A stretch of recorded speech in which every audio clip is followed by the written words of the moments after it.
Today in Toronto, two great teams are ready to compete for ultimate immortality. Yesterday in the semifinals, the defending champion Toronto Rush brought fierce defensive intensity to suffocate the New York Empire, the Rush rolling back into the title game with countless remarkable layouts.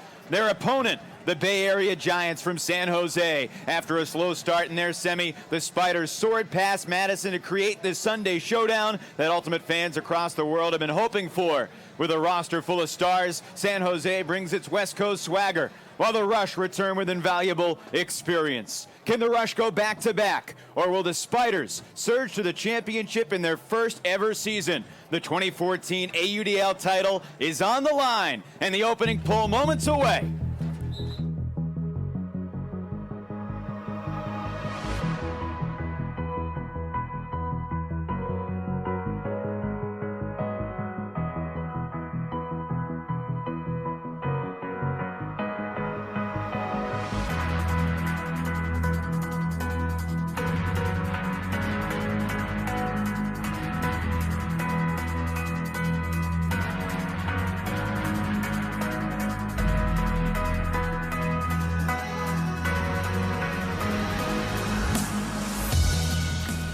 From Varsity Stadium in Toronto, the province of Ontario in Canada, it's the San Jose Spiders and the Toronto Rush battling for the 2014 AUDL Championship on ESPN3.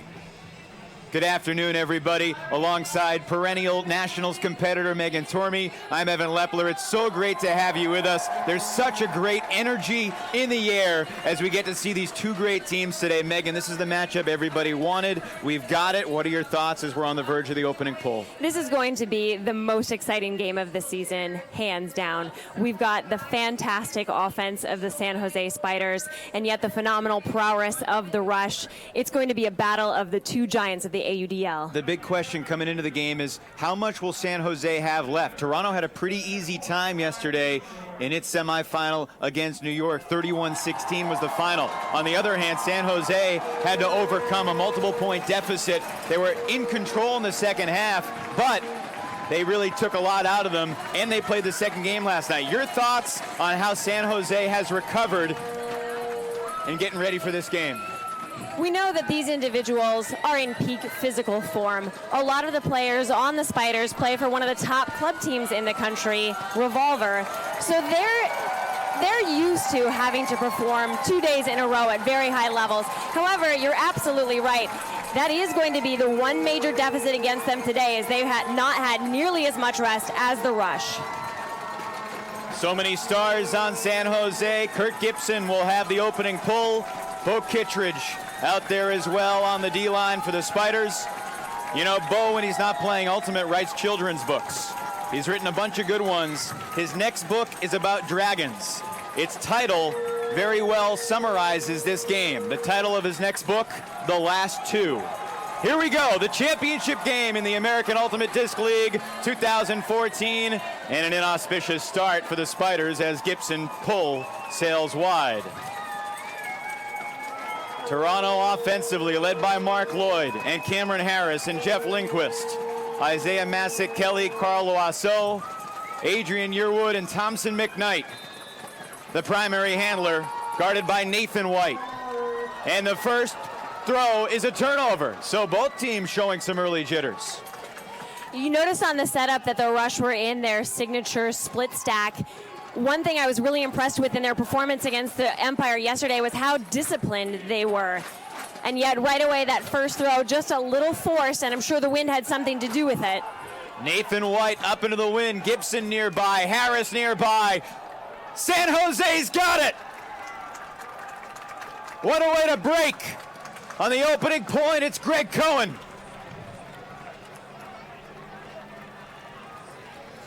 One thing I know the Rush were looking forward to were those jump games. They have the height, they have the athleticism. They really think they can match up well against the Spiders in the air. But in that cluster right there, Cohen proved to be the winner. Not the wisest decision Nathan White has ever made. You see from the right side of your screen, Cohen trailing the play, and look at that elevation. Conditions, one thing to talk about. when the teams were warming up about 90 minutes before game time, it was the most calm morning you could have expected, but the wind has picked up a little bit and already some shaky throws in the first 31 seconds. You're right, emotions and changing weather conditions are going to rattle even the top teams for just a couple of points. The same offensive line for Toronto.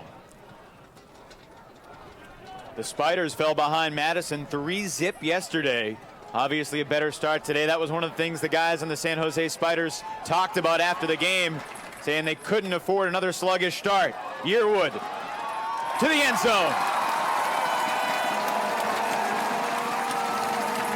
It seems to be a partisan crowd here in Toronto. Yeah, yesterday I mentioned, of course, how polite the Rush fans are to cheer or clap for the opposing team. But I have a feeling that we're going to get much more energy from them for the Rush today. Isaiah Masick-Kelly hauls in the first score for Toronto. We noticed their offense looking really slow to start, even with their disciplined setup. The Spiders were taking away a lot of opportunities. That was a very difficult throw that Yearwood had to put to generate that opportunity, generate that score.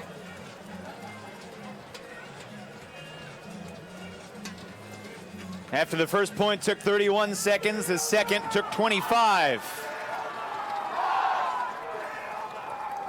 The Toronto Rush, coached by Evan Phillips, assisted by shooter Scott Hasty. San Jose does not have an official coach. Nate Bosher, who's the 21st man, is technically the coach on the sidelines in that he can call timeout. It's mainly the three-man brainchild of Ashlyn Joy, Bo Kittredge, and Kevin Smith. And here's Joy, guarded by Vasiliev, looking for Simon Higgins, who was the MVP for the Spiders yesterday. Higgins, 5 goals in the win over Madison last night. Resets for Joy. Navigates through the double team. Roeder. Tyler Bacon. Jarrett Merritt defending. And contact. Or no, a stall before the contact. The disc belongs to the Rush.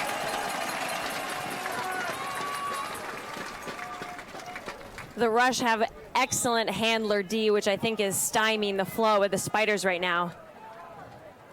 Vasiliev, bluff the lefty backhand, flicks it to Gord Harrison. This is the Toronto D-line, looking for a break to get back on serve. Stall called on Toronto. San Jose will take over at midfield. One of the things Evan Phillips talked about was the importance of their marks and their handler defense. He said, we don't think San Jose has experienced that kind of pressure. Looking for Eli Kearns in the back of the end zone. He's there. Ashlyn Joy puts it right on the money.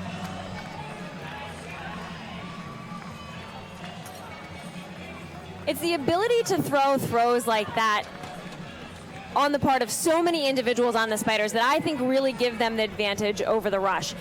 Yes, the Rush are amazing players in the air, but the Spiders are able to put it in such a very wide range of places, giving their downfield cutters so much more opportunity to spread the field, get distance on their person, and make easy catches like that. Thinking about this game last night, you expected a lot of offense, right? Oh, absolutely. Absolutely. Both teams so talented. The Spiders did not make any roster moves in their top 20 from yesterday. The Rush did make 2 changes. Remy Ojo, who was at a wedding yesterday, is back in there. He's a key defensive threat. And Jackie Howe brings a bit of size. He's in there as well for Toronto. Spiders keep the disc alive. Nathan White, the low backhand, and now to the end zone for Kittredge. He's inbounds for the score. 3-1 San Jose. After the previous point took 1:45, this point took 19 seconds, including the turnover. Great grab, and it was all started by Silverman's run through D. You know, that's the kind of careless mistake that you look back and you think, why didn't I just go to the disc?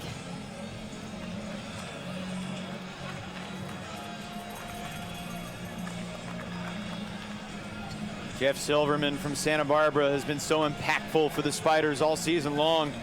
From that very first game against San Francisco back on April 12th, Silverman really broke into the ultimate scene with a great defensive play in the end zone.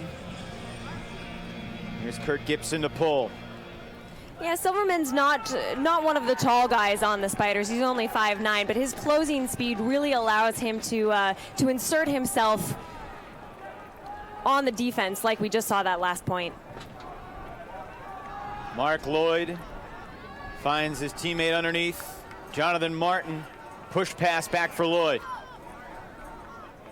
His teammates say that in the biggest games and the biggest moments or when Mark Lloyd generally shines, but so far Toronto looking shaky. Another giveaway. That was unforced. And the thing that surprised me at that point, Evan, was that no one was there for the continue. Normally the Rush are always very heads up about the play that's ensuing, and if one person doesn't happen to make the play, there's always that backup. Cam Harris just a little slow in reacting there. Greg Cohen looking for the contact call, did not come. Gibson shoots it deep. Battle and a defensive play made by the Rush.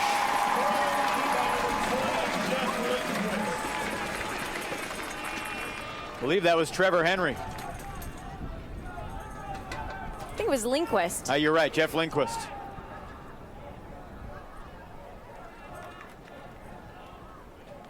A little bit of a different line here with the early turnovers for Toronto. They've basically kept 2 pods most of the season. Traveling violation, and Harrison slams the disc in disgust. Kevin Smith throws for the end zone. Too much.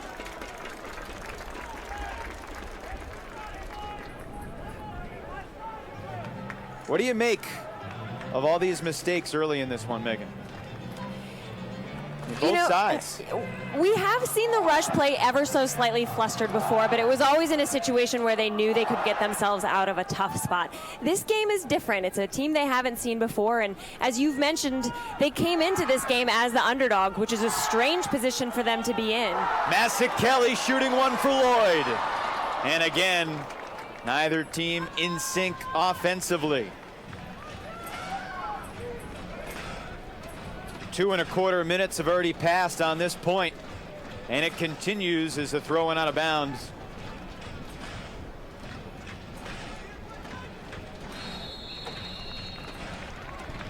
Toronto will take the first time out, and the clock stops with about 6.5 minutes remaining in the first quarter. San Jose has thrown the first punch. The Spiders 3, the Rush 1 here in Toronto. Who are you? I'm you. You're not me. Yes, he is. I got tired of you guys complaining that there's not enough of you, so I got stand-ins. We don't need these guys. We work with CDW and VMware to give us a secure hybrid cloud service that makes us more agile and productive. We don't need these guys? We do not need them. That's terrible. Really?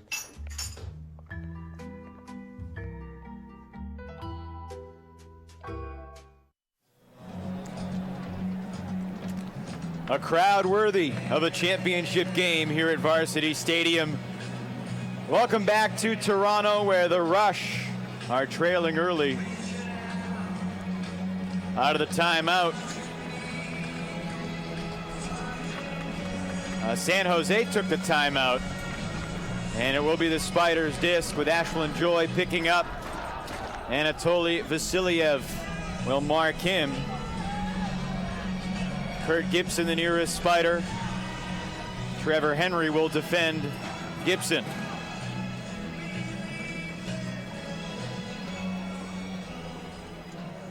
Jonathan Martin chasing Kittredge, who went deep. Underneath, it's Bacon. To the end zone for Gibson. 4-1 Spiders. This is a start that San Jose lacked yesterday, the kind of start the Spiders were looking for. You know, I think a large part of yesterday's slow start for the Spiders was the fact that the Radicals came out with such an innovative, different defense that they hadn't seen before. Talking with Ashland before that game, he didn't think that their defense would apply a lot of pressure, and yet looking downfield, it definitely disrupted their offensive flow. While the Rush put on fantastic man defense, it's looking like it's not quite good enough for the likes of the Spider offense. And we've seen, you know, the Spiders force a couple turnovers, but mostly it's been unforced mistakes by the Rush.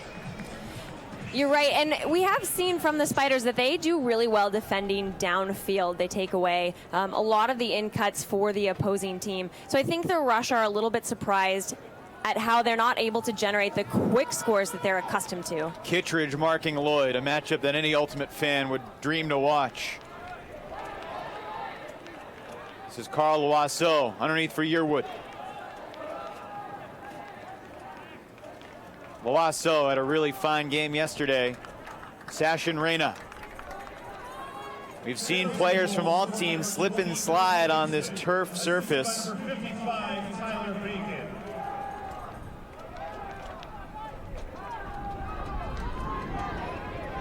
Thompson McKnight looking for Yearwood, eludes the laying out of the defender, but the poach creates another D. Well-timed poach from San Jose. Silverman again with the fortuitous D for the Spiders. White for Kittredge, and now Silverman. Beautiful cut downfield to shake his defender. There's Chris Farina, and now Federico Chialvo. Lloyd lays out on Kittredge.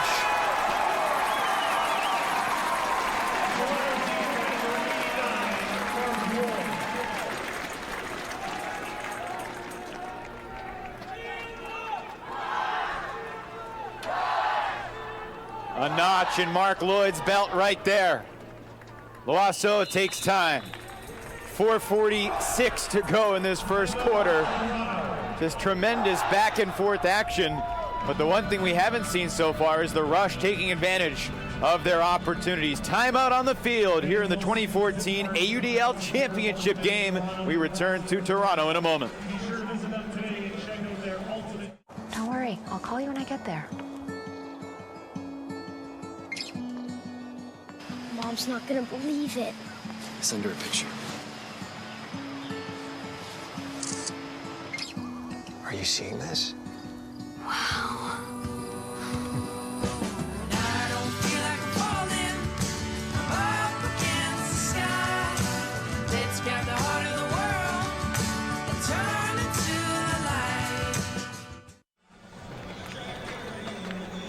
There's Evan Phillips and Mark Lloyd. One of the reasons the Rush came into existence, probably the reason. Laying out to prevent Kittredge from making the catch. Totally clean defensive play. It was funny, we asked some people last night, you know, when the Rush began, was Mark Lloyd as impactful a player as he is now? And he certainly was an elite guy. But I think everybody in Toronto feels like he was sort of scrawny, and he's put on a tons of muscle and just become such an all-around athletic specimen on the field, in addition to having the throws and the leadership abilities. Yeah, smart training and true dedication is what makes Mark Lloyd the standout he is. Nick Knight shoots one into traffic, and Gibson knocks it away for the Spiders. Kurt Gibson's been very involved early in this game. Now, Kurt and Bo have been opponents for a long time. When one was at Florida, the other was at Colorado. They really enjoy competing against each other, which they did at the US Open. They might do at Worlds. This is the deep shot looking for Kittredge. He can't make the play. And again, Mark Lloyd in the vicinity defending. We are seeing some really fun matchups on Bo this weekend, but this is by far my favorite. Well, Lloyd got a piece of the disc and he secured position.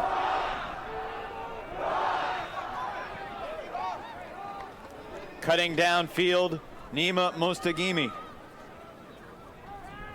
Mostagimi, a guy who was sort of at the bottom of the bench for Toronto at the start of the season, and he's really come on strong, forcing his way into the lineup as just a guy who runs relentlessly, similar to a Stephen Armitage. Harris, tough throw for Massac Kelly. Looking for Lloyd. Lloyd times his jump perfectly.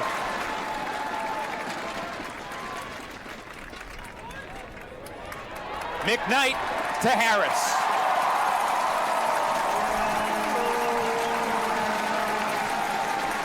The signature rush chemistry looking a little more alive in that series of throws.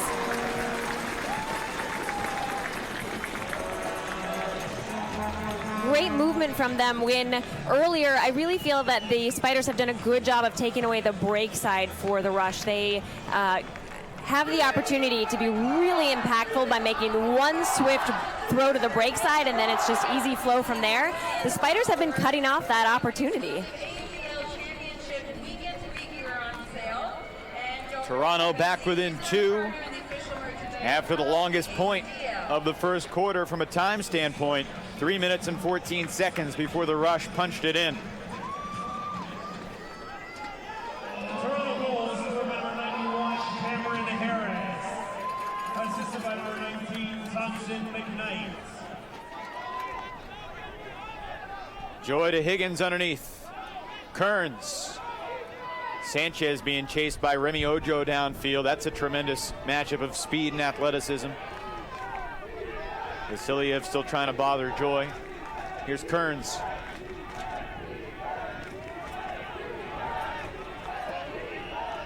Stall called on Eli Kearns. The third stall in the first quarter. We didn't see 3 stalls all day yesterday. I know, and it is all downfield pressure. Jonathan Martin on the precipice, and it's knocked away. Roeder got a piece of the throw, and then laying out of the end zone to finish the D. San Jose swats it to secure possession again.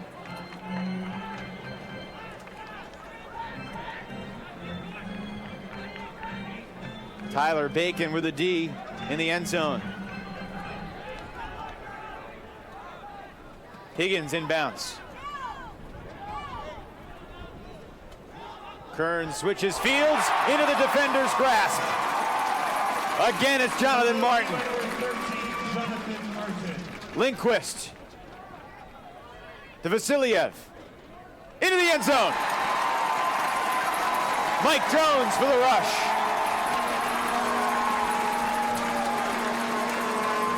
You know, Evan, that turnover by Martin on the end zone, my initial reaction was that it was simply rushed. And then I thought back to how they've been playing all season. They really haven't been pressured that way. They've been able to get those quick and easy throws into the end zone. But good on Martin for getting up, recognizing that he needed to get the disc back for his team and doing so right on their end zone.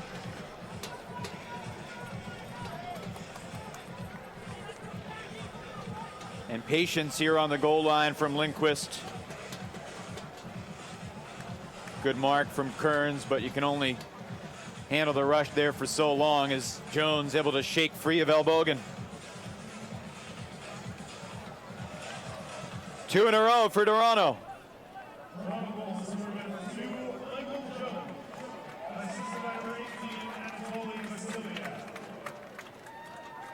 Both these teams lost one time in the regular season.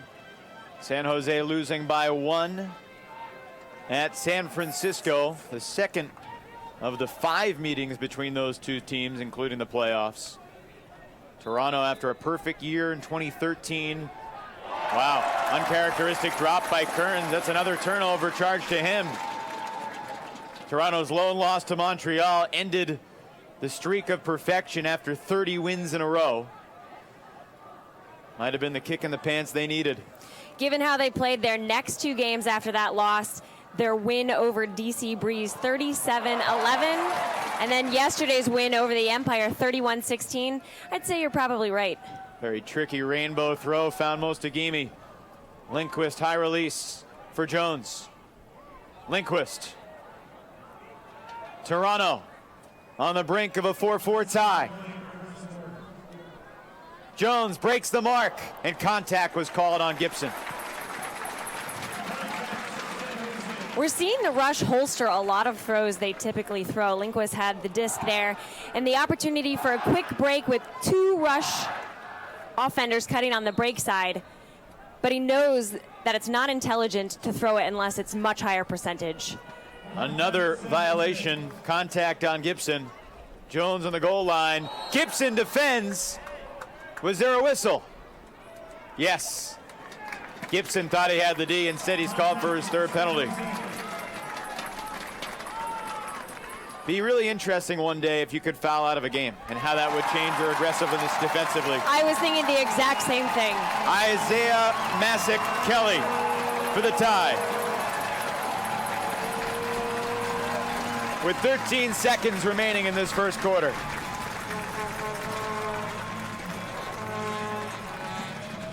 Talking with Coach Phillips before the game, he said the 3 probably most valuable players on D for the Rush today: Jonathan Martin, Masick Kelly, and Lindquist. The nice thing about Masick Kelly is how versatile he is as a player. Did you think that was clean, or was that a foul? Here's the score. Looked to me like Gibson did get a piece of the wrist on the release. It was close, yeah, I though. think so.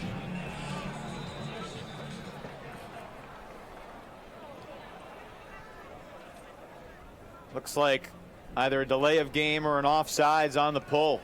Offside, Toronto. Offside was the call on the Rush.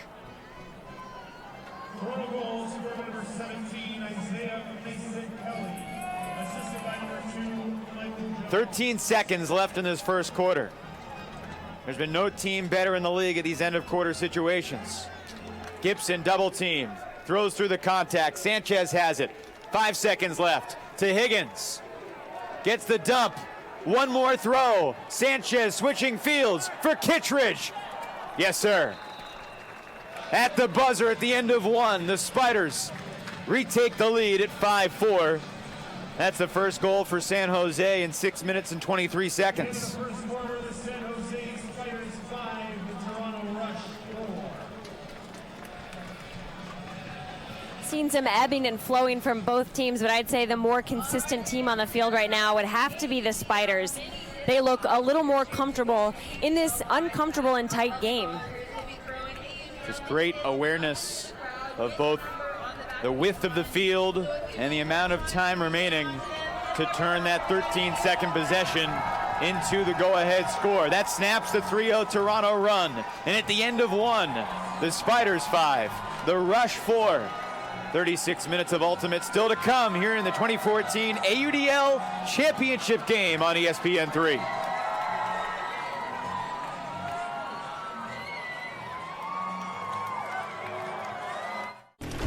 I missed my graduation. Practice. Sleep so we could drill. I missed anniversary, Father's Day, Mother's Day, Valentine's Day. I missed some plane flight. I even missed my parents' anniversary. I missed a lot.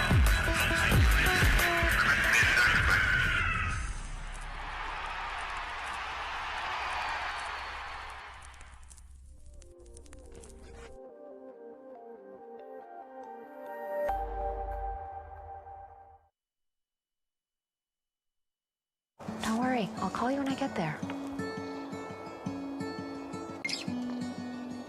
Mom's not gonna believe it.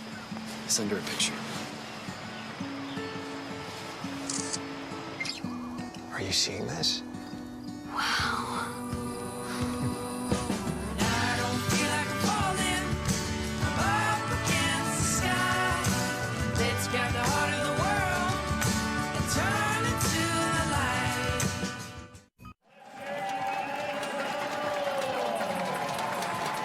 Great shot here at Varsity Stadium in Toronto. 12 minutes back on the clock. The second quarter of action set to begin.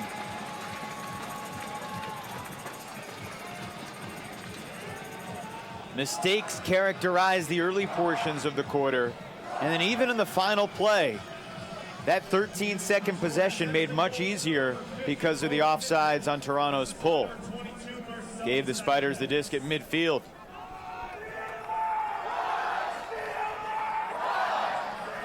And now San Jose receives to start the second. 3 handlers, 4-person horizontal stack. Kittredge for Elbogen. Bo Kittredge talked about his 3 fellow cutters on this offensive line, Simon Higgins, Mark Elbogen, and Marcelo Sanchez, as being the 3 most pleasant surprises on the Spiders this year. And that's clockwork offense. Joy to Elbogen in the end zone.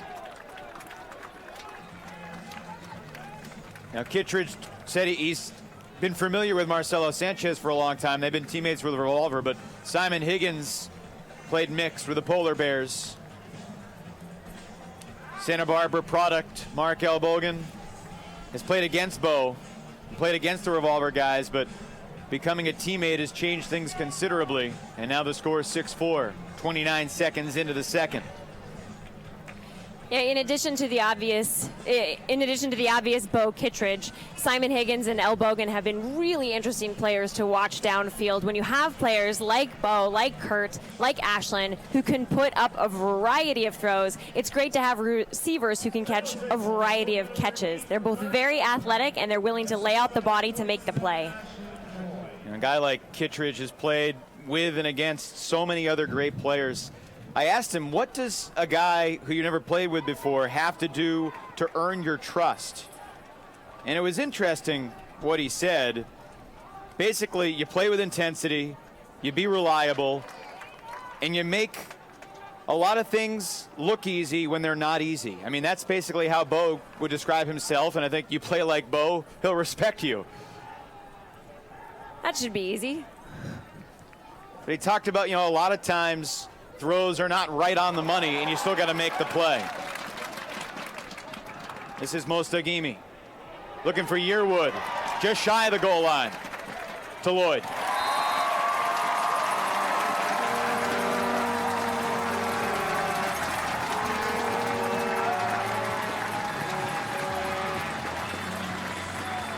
Spiders certainly not making anything easy for the rush. If you're Coach Phillips, you have to be having a heart attack just about every throw. There have been a lot of close catches.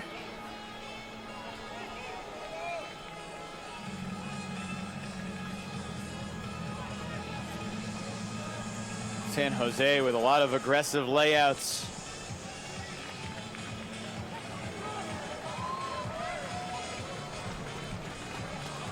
We talked about it at the top, and it'll be interesting to see if you notice anything. And as this game gets into the third and fourth quarters, do the rush look fresher overall? I think right now both teams look pretty spry. I think so too, and what's also interesting about these two teams who are so well matched, we've seen how well they play in the fourth quarter in tight games. Of course, I'm referencing the game against the Vancouver Riptide, where the Spiders were behind for so long, came back looking much stronger in the fourth quarter, as well as their first game against the San Francisco Flamethrowers. They won that game in the fourth quarter. Sanchez, a tough throw to the end zone, right on target for Tyler Bacon. You might call that Canadian bacon in the end zone for the Spiders.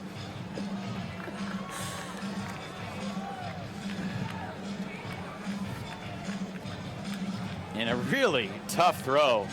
I mean, we're going to see this replay. Explain to people why this throw from Sanchez is so impressive.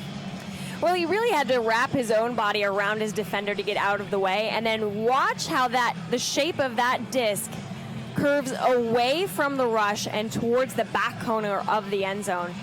You have to have a lot of skill to bend the disc that way, use the wind to its full advantage.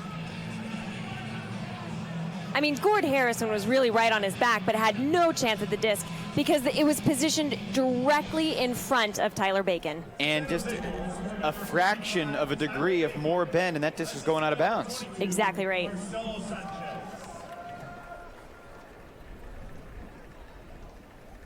Another quick possession. Took just 22 seconds for the Spiders to make it 7-5. McKnight Oh, miscommunication there. Kittredge makes the catch. He macked the D up in the air to himself. San Jose D by number 50, Bo Kittredge. Sonny Zaccaro for Gibson. Switching feet.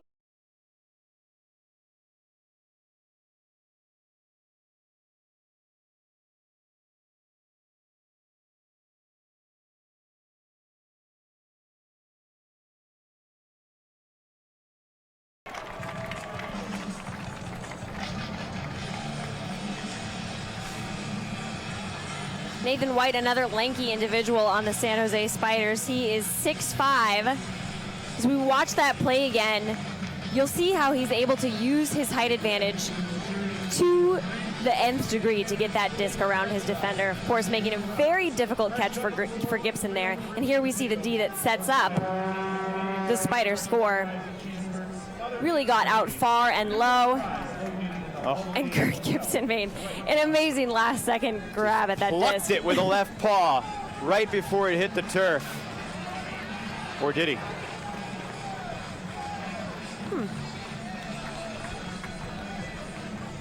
Very close. It's called a score. 8-5. That's a break for the Spiders.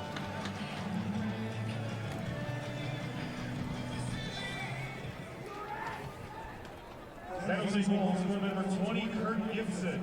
Assisted by number 6, Nathan White. This is the primary defensive line. Isaiah Massa-Kelly switched from O to D somewhere during the middle of the season. Vasiliev, a constant defensive handler.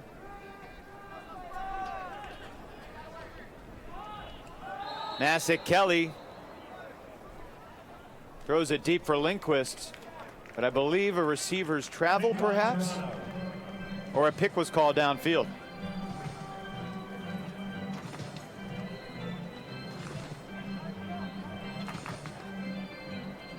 It's always just a shame to have a throw like that called back.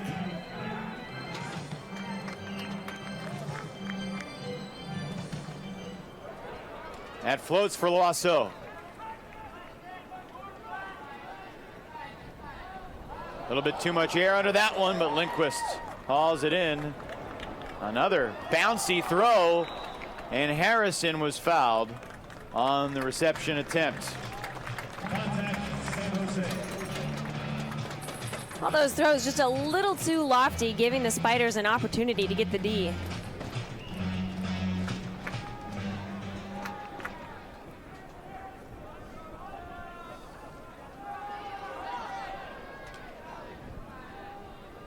Massa-Kelly's throw too far ahead of Mike Jones.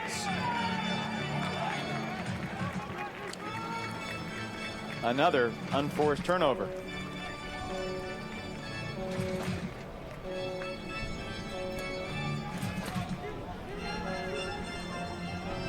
Here's a small win, but nothing all that substantial.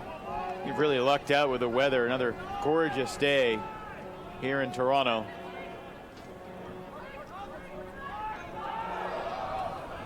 Nearly dropped, but held on to by Smith. Low release to gain 25 yards. And now a shot to the end zone. Pass interference called. Kiyoy in pursuit. Pass interference on Toronto. I beg your pardon. Steve Armitage fouls Mike Kiyoy.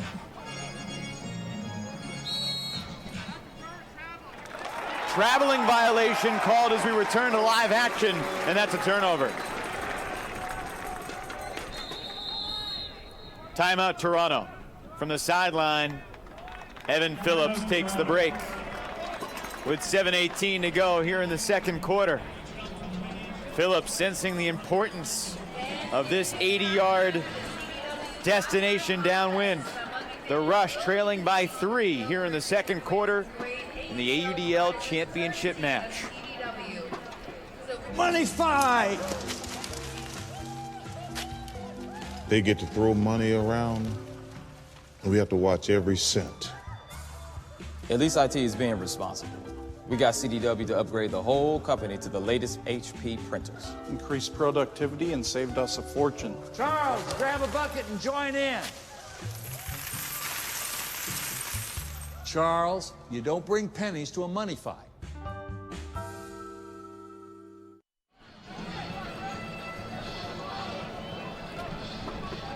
The Rush with possession of the disc as we return to Varsity Stadium here in Toronto.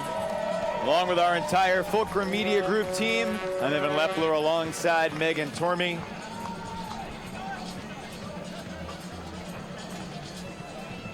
Thompson McKnight will initiate possession here.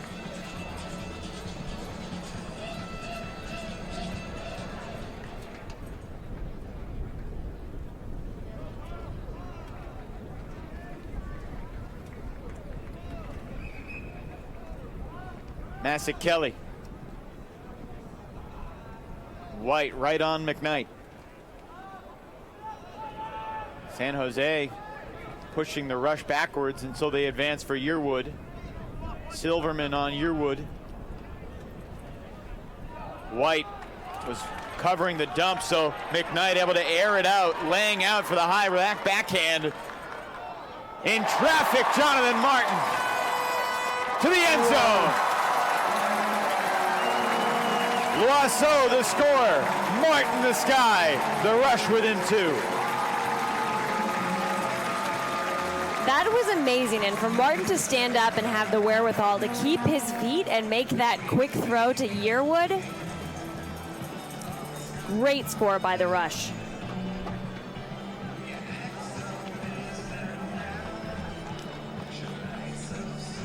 Before the season, Mark Lloyd said that Jonathan Martin was a guy who played for GOAT that really nobody talked about. But we were excited.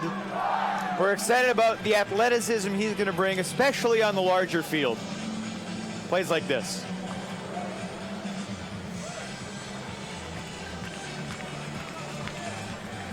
And that feels like a really important point for Toronto. If San Jose goes up by 4, that's a big swing.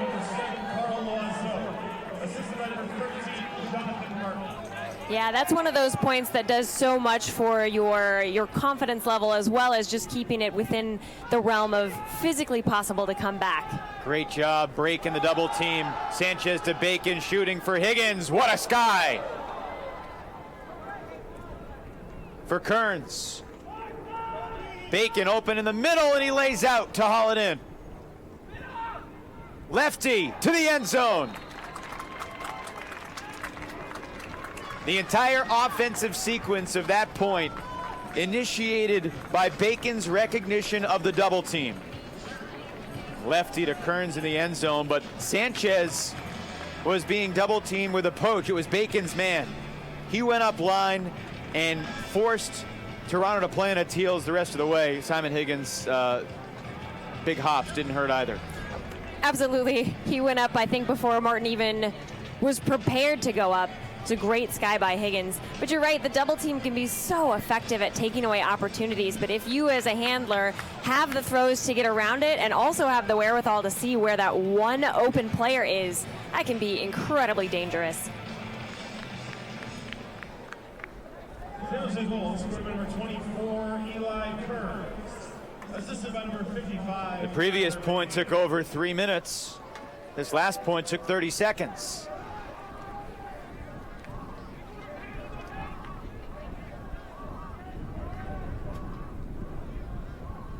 Cohen marking Yearwood to Lloyd, chased by Gibson.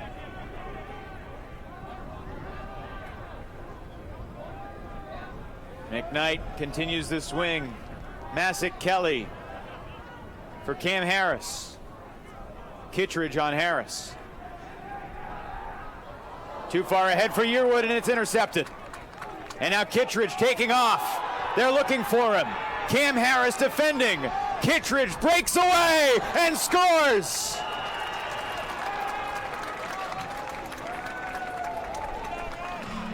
The separation speed from Beaufort Kittredge. All right, kids, who doesn't love green t-shirts? Am I right? But you know Many people consider him the greatest athlete in the game, and despite tacoing the disc in the end zone, he makes a tremendous layout score. It's a Spiders break to go up 10-6. Just look at that raw speed we see from Bo. There isn't anything Cam Harris could have done differently to make a play on that disc. I hope we're not going to use that disc again.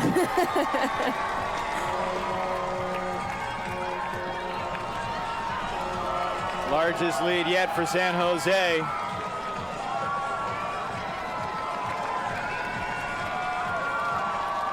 The crowd fired up because of free socks that are getting thrown into the stands.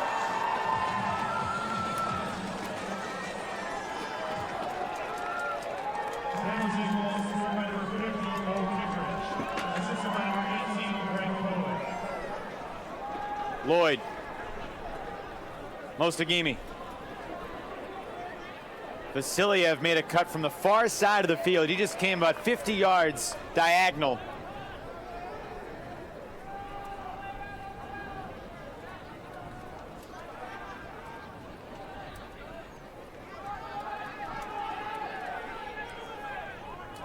Five minutes left in the first half. Here's Martin to the end zone. Harris making Harrison.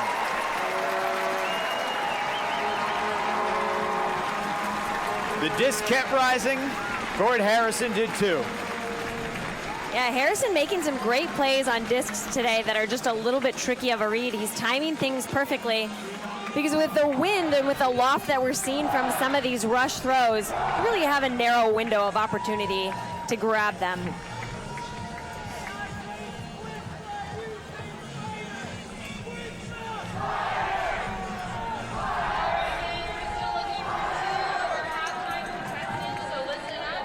Another point that took less than a minute to complete, and the Rush have not had many of the quick ones. No, they haven't. The benefit of having the throws the Spider does really has helped them speed up their offensive flow. Higgins making Elbogen, taking off. Joy's shot to the end zone. A little too far.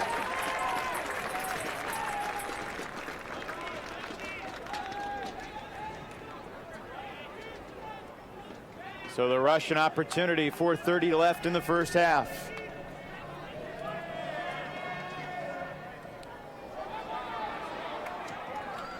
Lindquist. Jackie Howe, one of the additions who didn't play yesterday. His first touch over to Masik Kelly, and now Vasiliev.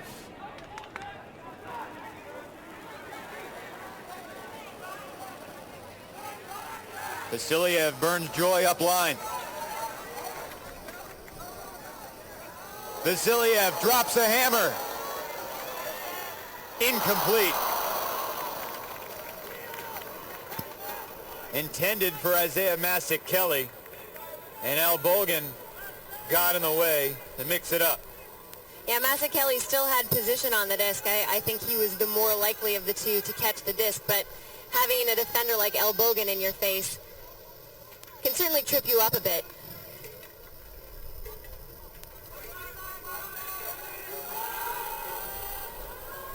Higgins looking for Kearns.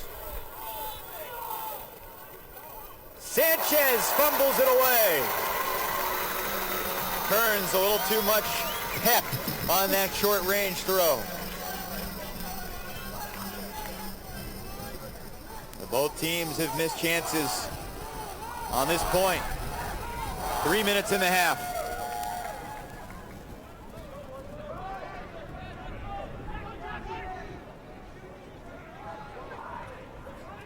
Vasiliev. Phil Watanabe. Back for Vasiliev, and now it's Lindquist. Masik Kelly. The Rush content to swing the disc, and Lindquist's shot was deflected by Kearns, intercepted by Bacon. San Jose number 24, Eli Kearns. What does Toronto have left defensively? We'll find out here with Ojo. Can Sanchez get there? What a play by Marcelo Sanchez.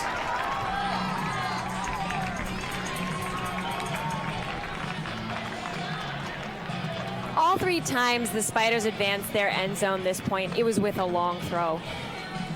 And then the Rush were set with the task of arduously working back up the field. Sanchez able to haul it into the end zone after Bacon intercepted. The soar and the score from Marcelo Sanchez. They call him the Shredder.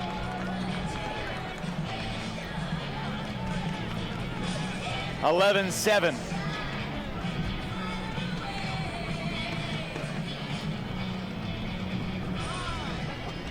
.220 off the clock in that last point.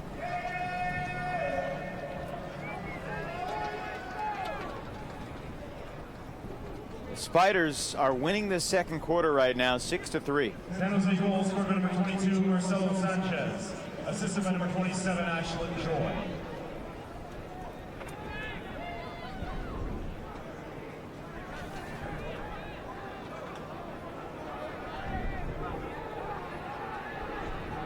Loasso, and a drop. Off the hands of McKnight.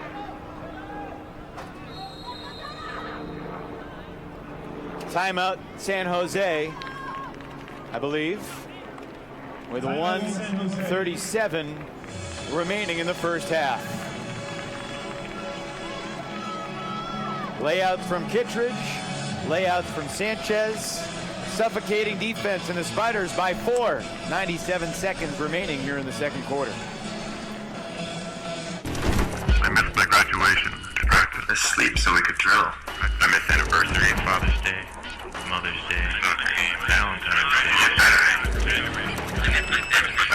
I missed the playing. I missed the playing play? I even missed my parents' anniversary. I missed a lot.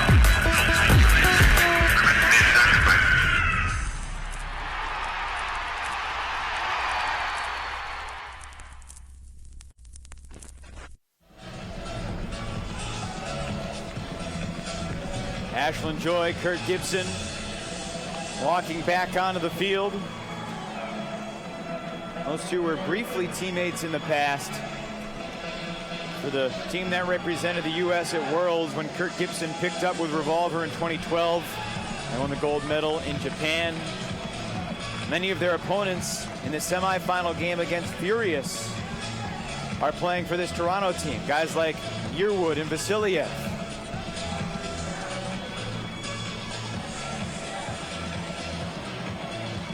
Many of these top players have competed at the international level for a long time.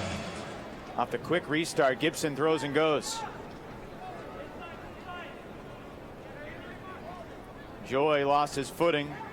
Back to Kurt, who also stumbles. These guys are wearing cleats, and yet the footing still less than pure. And Mark Lloyd goes up high. Mark Lloyd.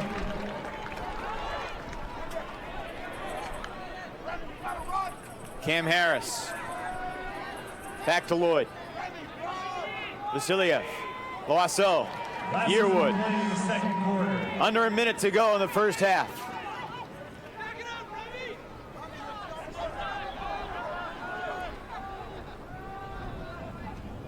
Yearwood puts air under it, and Ashlyn Joy pulls it down.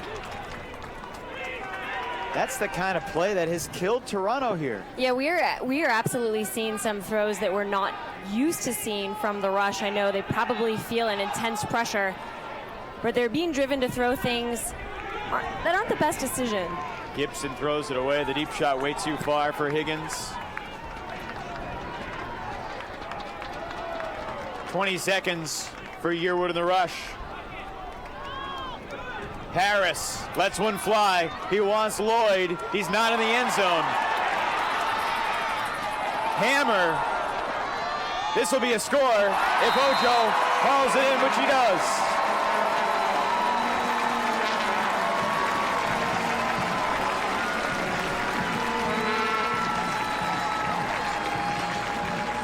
a gutsy hammer dropped in by Mark Lloyd. He was only a couple yards from the goal line, and he unleashed a 50-yard cross-field bomb. Started with a D, and then a couple throws underneath.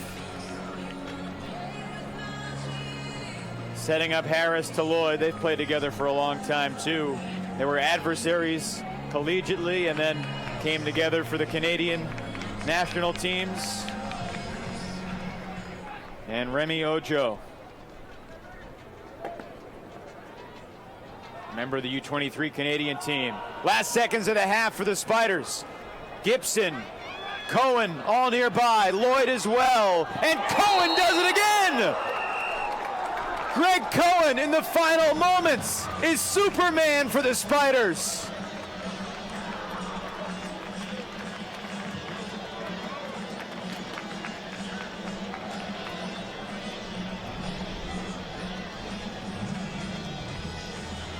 The score at halftime, the San Jose Spiders 12, the Toronto Rush 8. San Jose goals scored by number 18, Greg Cohen, assisted by number 27, Ashley. 22 years old, out of UC Santa Cruz, all region in college. A young guy on this team of veterans. And coming from the left side of your screen, Cohen, Lloyd might have gotten a piece of it.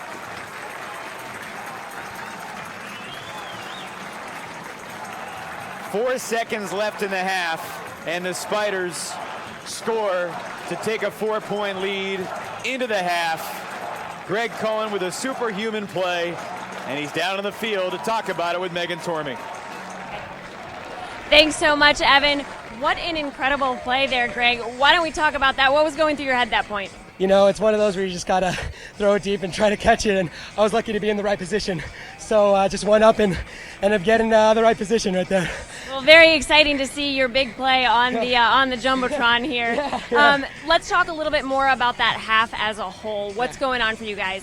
Well, I feel like our defense is really leading the team right now. Hopefully our offense can come back. They had some turnovers, some uncharacteristic mistakes, but let's hope that in the second half they can really come and just start getting the defense on the line, and then maybe we can get more blocks. Yeah, what are you seeing from the Rush that you haven't had an opportunity to work against so far this AUDL season? You know, they cut from the front of the stack a lot, and that's something that not many teams do. They really utilize the entire field. I mean, this is a pretty large field, so also they're just pure athleticism. We saw that with the flamethrowers, but these guys are definitely a good match, and hopefully that we can keep going in the second half.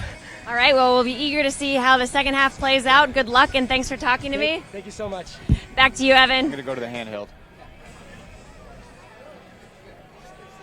Cohen clearly fired up down on the field with Megan Tormey. Thanks, guys. An unbelievable finish to the first half and a gorgeous day here in Toronto. The defending champions trailing by 4 at the break. The Spiders 12, the Rush 8. Our halftime show here at the 2014 AUDL Championship Game coming up. Stay with us here on ESPN3. Don't worry, I'll call you when I get there.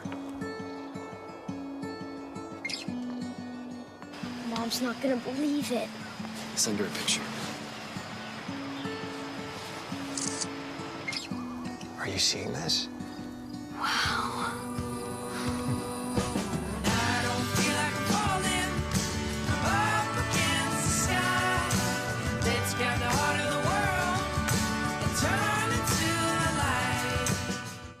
It's the company that wins at everything. A company so successful, it has basketball superstar Charles Barkley hanging out. Actually, I work in IT. A company so successful, it has Sir Charles sitting in the lap of luxury, while CDW configures the new, thinner, lighter HP EliteBook with the Intel Core i5 processors for him. It's so true.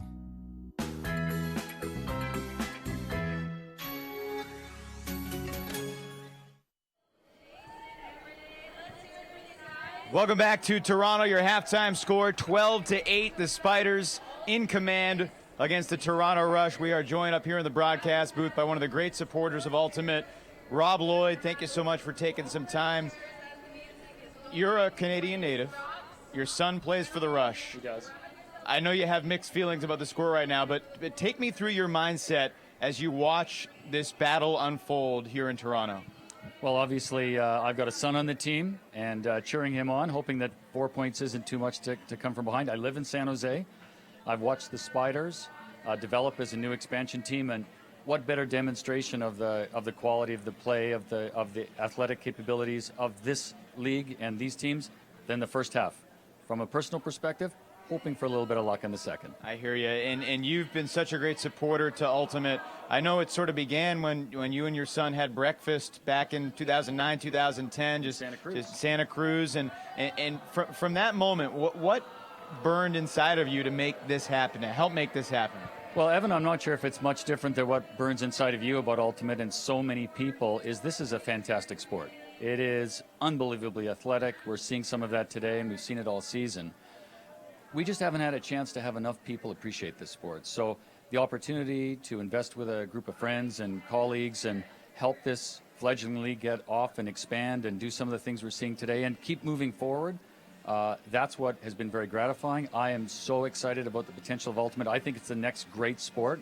And every time I talk to a friend or colleague or individual, they are so excited to see the game. And we have a great opportunity to showcase these elite athletes. This is just a great new sport. You've talked to me about how you're in it for the long haul and you have a lot of different ideas. What are a few things at the top of your list about things that fans might see down the road in terms of the Ultimate experience on game day at an AUDL event? Well, first of all, Evan, you and the team, Megan and Chuck and the Fulcrum team, have really helped us bring the broadcast to a new level. So I want to thank you and congratulate the team for that. We all know there's more we can do. I actually see in the future a great intersection between some of the new technologies that are evolving, perhaps introduction of sensors and real-time data into the broadcast, perhaps applications that the fans can use to share and exchange the ability to kind of bring themselves into that experience. So I see a future of massive intersection between this exciting sport, some of the technologies that are evolving. We're going to try to push the envelope, and we're going to try to make Ultimate actually the greatest demonstration of this convergence of technology, of big data, and of a great sport. And let's see what happens next season. No question about it. The AUDL Championship Weekend is a great sort of convention for Ultimate, meetings of the minds coming together. I know you and many other people in this league met on Friday night. We're not going to ask you for the confidential dealings of the meetings, but what can you tell us about the tone and tenor of that meeting, and what is the conversation like when you bring everybody together? So, Evan, I was up having a holiday this week at my cottage north of Toronto, and I had another chance to meet these dedicated, passionate individuals that want to join together and bring this sport to the next level. They are thinking about things that we can do. Obviously, there's this passion, there's this burning passion to succeed in an area that I think is a great sport. It demonstrates sportsmanship, it demonstrates ethics, and it's very exciting. So ahead, right, I think is an ability for us to bring more experiences to bear. I think the ability to continue to expand into high potential markets down the East Coast, more expansion in California. You're seeing what this Bay Area team, the Spiders, have done in just one season. And I'd say look for more teams, look for more experiences, and look for this committed group of owners to push the sport to a level it hasn't been before. And we appreciate your commitment to that and everyone else on the broadcast. Well, it's a privilege to be a part of it. I thank you for the opportunity. We asked this to Tim DeBile last week about expansion, and that's sort of the talk of Ultimate right now. What cities might get teams? I know you're not ready to make any announcements about that right now. When do you think news about expansion might be forthcoming in terms of eager citizens who are excited to try out for their local team? Yeah, we're seeing that kind of discussion on social media right now. Obviously, in the big Ultimate markets in the Southeast, in Raleigh and Atlanta, and expansion that we've already announced in Texas, as well as the Florida market, continue to expand in California, the West Coast, which is a mecca for the sport, and just kind of get involved with passionate owners where there's a core group of Ultimate players that can play the game at the level we're seeing today, continue to spread this sport into high schools and get more people involved. That's what the commitment is of so many of these dedicated owners. I'm just proud to be associated with them and proud to have an opportunity whenever I can to help. That's Great to be associated with you. The last thing we'll ask you, we see Mark on the field making plays. You taught him everything he does on the field, right? I taught him absolutely nothing. As a matter of fact, when I throw a disc, they call it old man on the beach, which is that kind of backhand flick.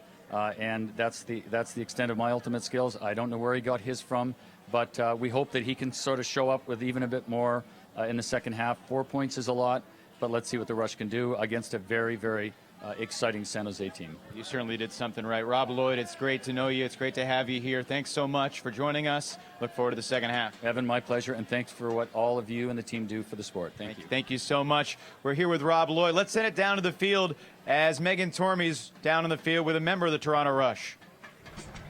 Thank you so much, Evan. Coach Phillips, down at the half by 4, an unusual place for the Rush to be in. First of all, tell me, how is the team feeling?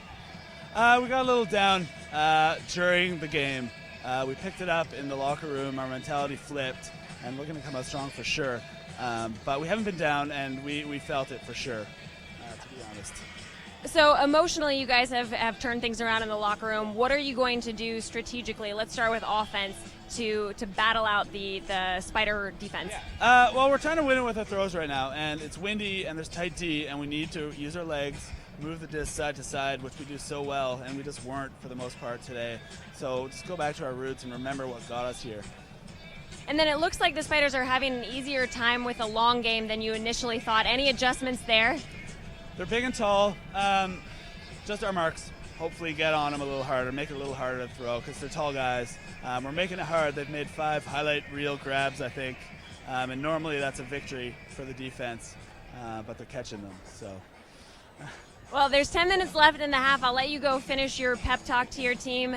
We look forward to seeing you recharged and rushing in the second half. Perfect. Thank you. Then back to you, Evan. Hey, Megan, Evan, thank you so much. Some interesting thoughts. Will the Rush have enough to overcome this 4-point gap? We still got 2 quarters to try and find out. We step aside from Toronto. Our halftime show here at the 2014 AUDL Championship continues in just a moment. I missed my graduation, practice, asleep so we could drill. I missed anniversary, Father's Day, Mother's Day, Valentine's Day, Saturday. I missed some playing play. I even missed my parents' anniversary. I missed a lot.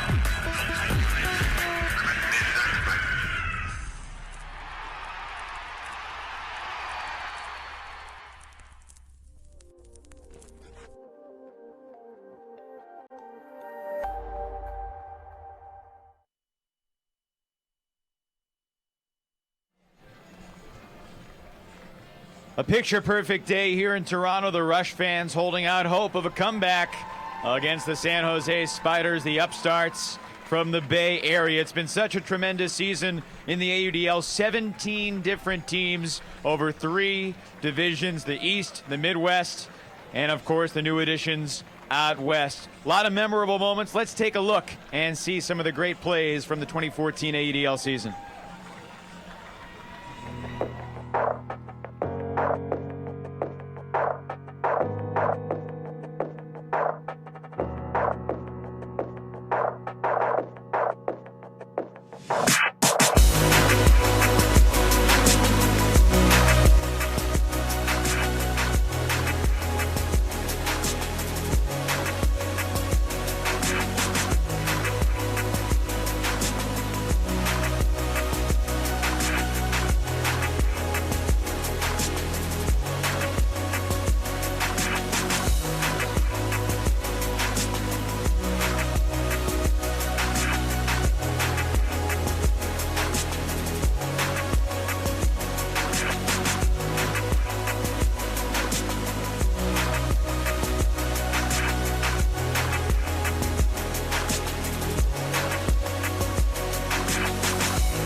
Well, that video gave me chills just thinking about all the great memories from this season. The past 4 months have been remarkable.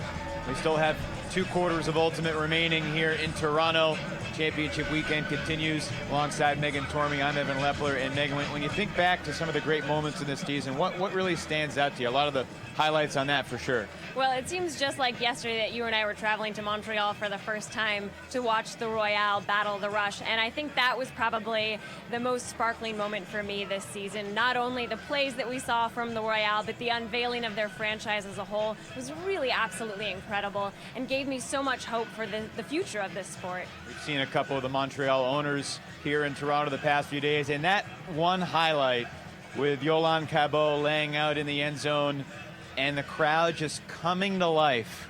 You can't match that in terms of just sheer moment and excitement. Yeah, being there, Evan, I still remember the goosebumps I got at that exact moment. Just the absolute charged emotion of that experience as a whole, and that play in particular. We owe a big debt of gratitude to Tim DeBile, the owner of the Madison Radicals, who basically put this ESPN3 schedule together, and we went through a stretch of 3 straight 1-point games, and the double overtime game between Chicago and Indy, and that buzzer beater with the Spiders over the Vancouver Riptide. It was so great to see Vancouver, and to see the teams that necessarily didn't make it a championship weekend but still are playing great Ultimate. A team like Indianapolis that not a lot of folks know about, a team like Vancouver, DC, New York, those up and coming teams that are building. And a couple weeks ago I just went as a fan to go watch the Philadelphia Phoenix host the Toronto Rush, and just to step into a different community and see Ultimate, it's really special. And to think about where this league can go in the future, it's incredible.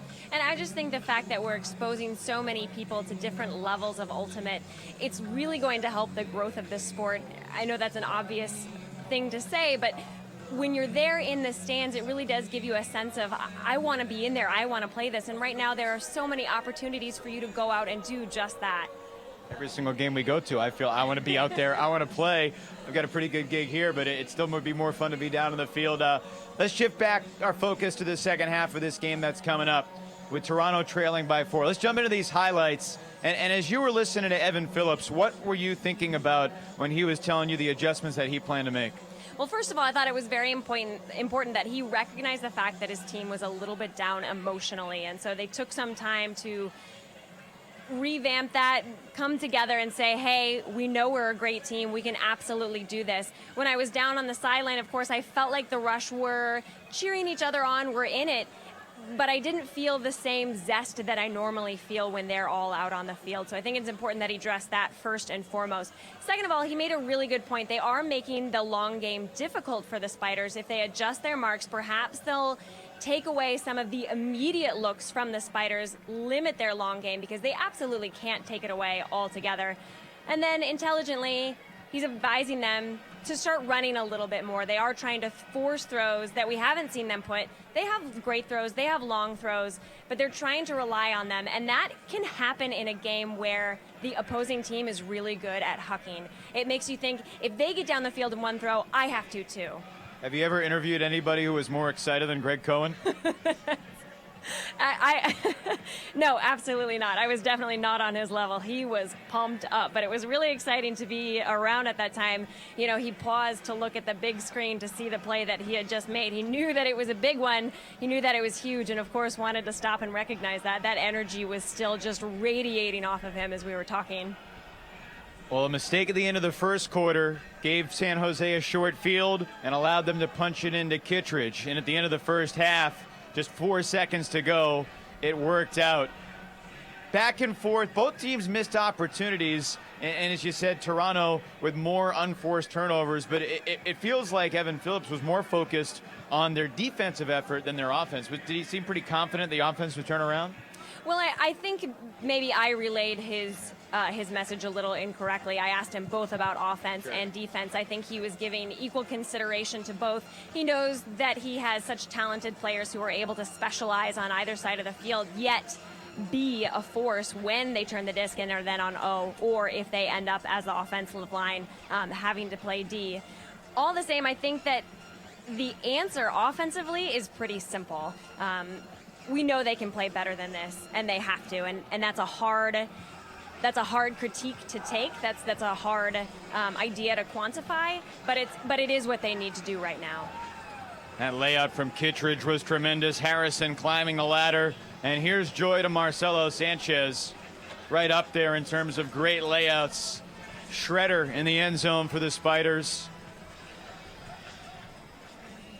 Lloyd made some plays late in this first half to help keep it close, but on the final throw of the half, a pack of hungry receivers in the end zone, none more hungry than Greg Cohen, the youthful deep man from California.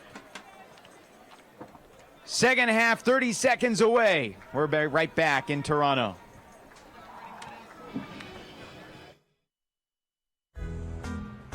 Who are these clowns? Our new hires. Feels like we're just hiring people off the street. We are. We're growing so fast. We need manpower. At least CDW pre-configured these 2-in-1 devices with Intel inside for us. There's a tablet when you want it and a laptop when you need it. Just take it already.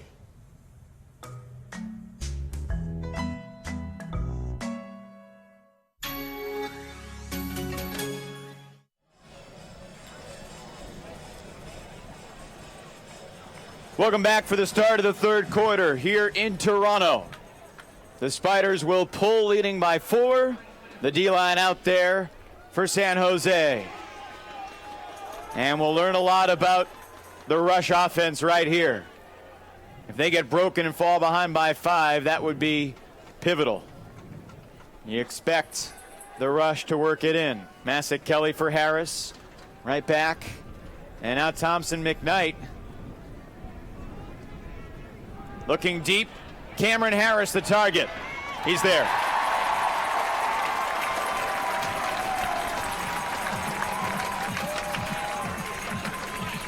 I don't know if you can see on the field right now, Evan, all of the rush players are holding up one finger. It's a mantra they've been working on for the last couple of games. It means take it 1 point at a time.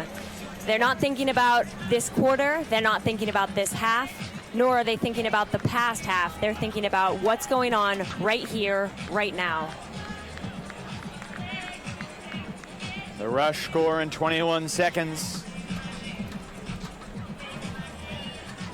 Cam Harris, and talking about Thompson McKnight's throws, he says he makes it look effortless. Calls him one of the best throwers he's ever played with. Harrison pulls.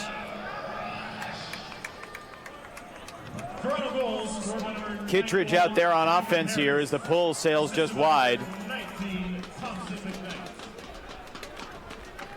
Joy, Kearns, Bacon, Elbogen, Kittredge, Sanchez, and Higgins. Vasilia Von Joy, Martin on Kittredge. And Martin yields the underneath.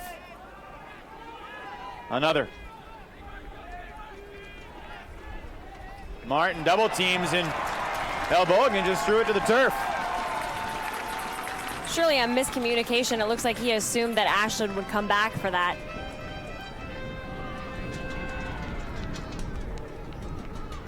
A chance for Toronto.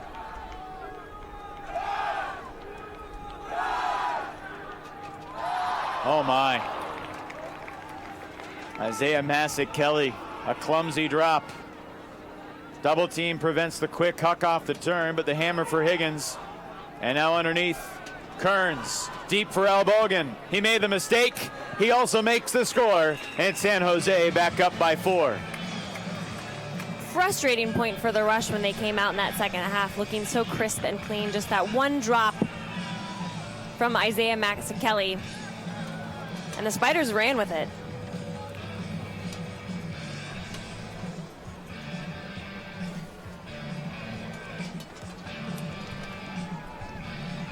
When you're preparing to play in a big championship game, do you factor in, as a coach, a drop like that? You know, this is one of the things we're going to have to overcome, or is that just a variable that gets thrown at you that you have to deal with in the middle of the game? That's definitely a variable that gets thrown at you in the middle of the game.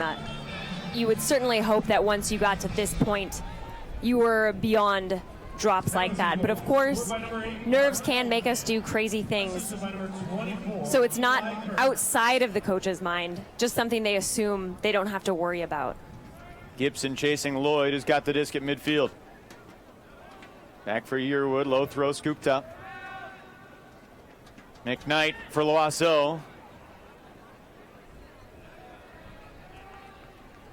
Harris looking for Lloyd. Nope. Harris immediately looked at Mark, pointed it himself, and Cam said, my bad.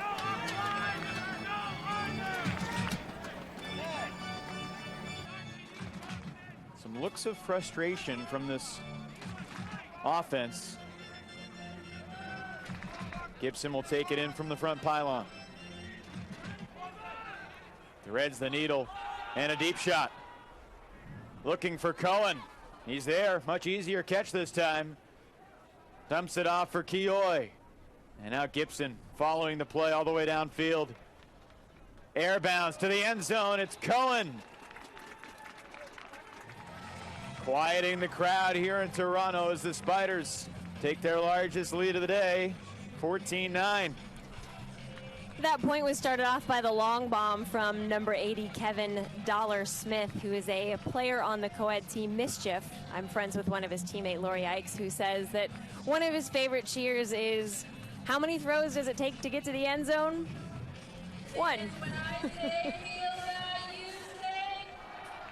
Of course, that throw in particular needed a little finishing help from his friends, but what an amazing yard gainer from Dollar.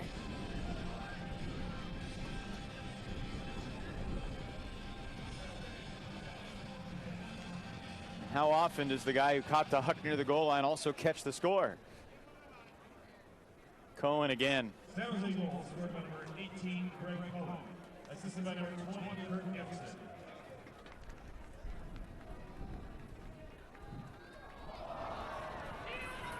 Toronto falling apart. White through contact. Was there a whistle? Apparently there was. Integrity call invoked. So White triggers the offense again. And a quick dump and a quick trigger to the end zone. It's Chialvo who hauls in another Spider score.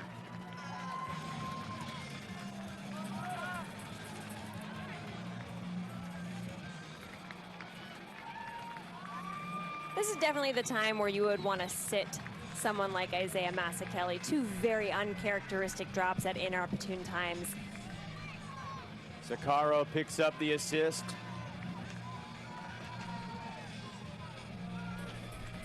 The Spiders owned by Andrew Zill.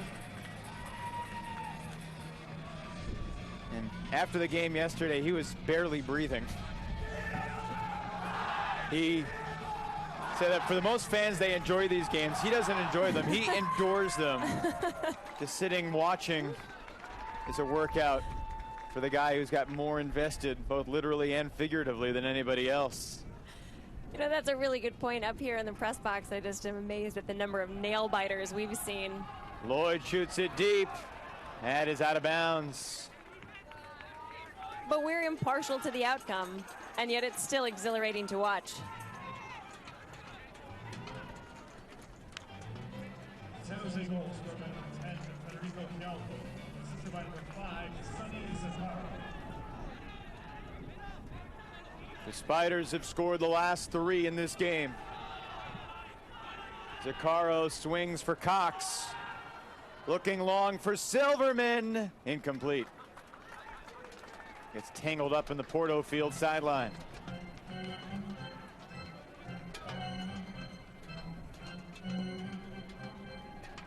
And during the regular season, Toronto made offense look so easy, so frequently.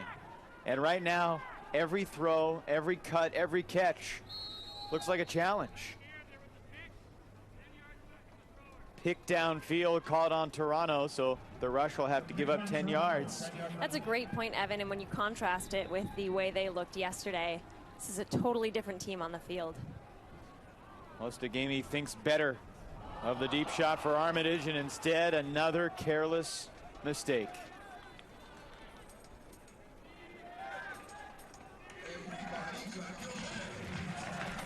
White picks up.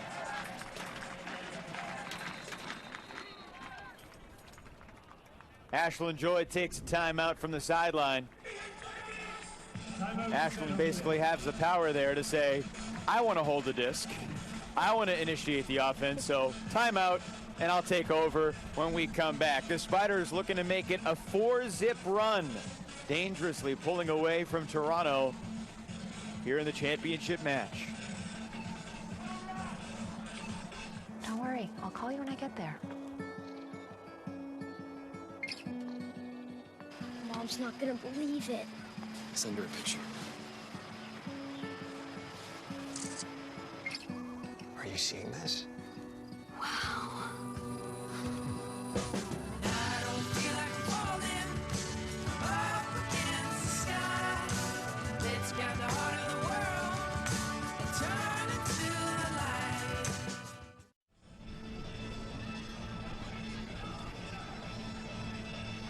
Well, if Evan Phillips has anything new in the bag of tricks, this might be the time to change it up.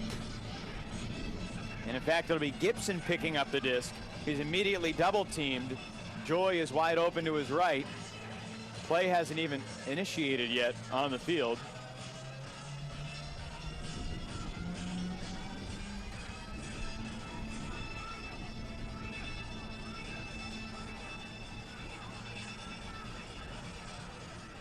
And now they restart play, and Gibson hits Joy.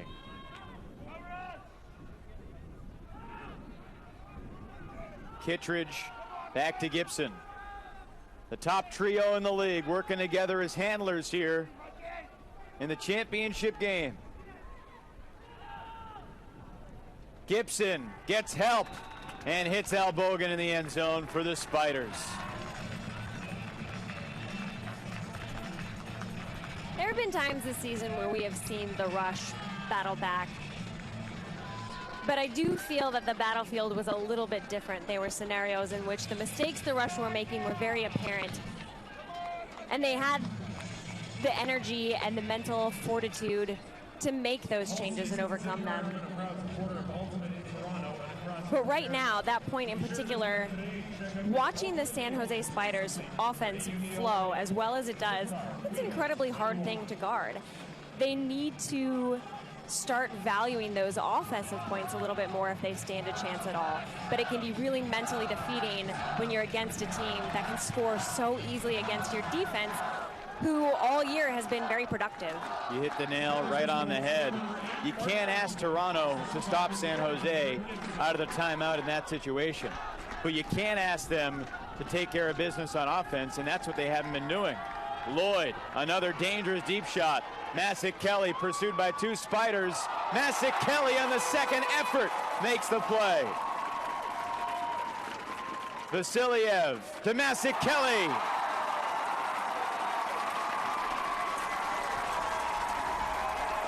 First goal for Toronto in more than 5 minutes. Snaps of 4-0, Spiders run. I have to admit, Evan, I feel a little sheepish for suggesting that Masik Kelly should sit following his two careless drops. That point was all him. Well, and Mark Lloyd for that amazing long put. Sure, that hung just a little bit longer than he would have liked it to, but all the same beautiful shape. And with that said, it was nearly a third drop. But there wasn't. That's what matters. So you can see the Rush sideline just trying to fire itself up.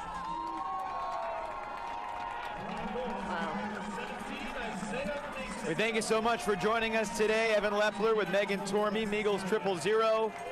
Let us know where you're watching from using the hashtag AUDL.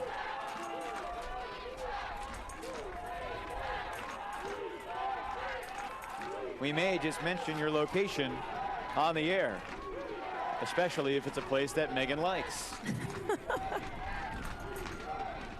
Kittredge hammers for Joy. Slices one to the end zone for the score. That throw right there is why Ashlyn Joy is at the top level of handlers in the sport. Just a decisive, authoritative, ferocious flick for Elbogen.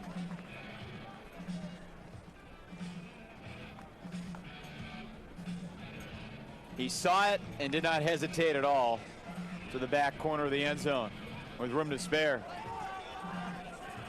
It's funny, Elbogen has made a ton of highlight reel plays throughout the year. Today, he's just made easy catches. Yeah, I noticed that earlier with his very easy kind of vanilla stroll into the end zone for the catch. I'm sure he'd like to show us all what he's capable of. But right now, they're getting really wide open opportunities deep.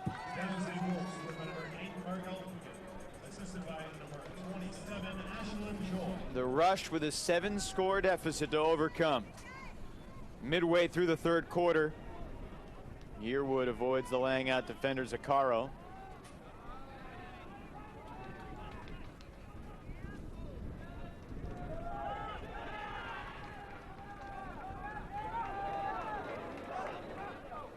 Nathan White really impacting Thompson McKnight on the mark. Not used to a guy 6'5" with the long arms on the handler. Here's Lloyd shooting it for Armitage. One more to the end zone for Harris. That goal came in just 37 seconds.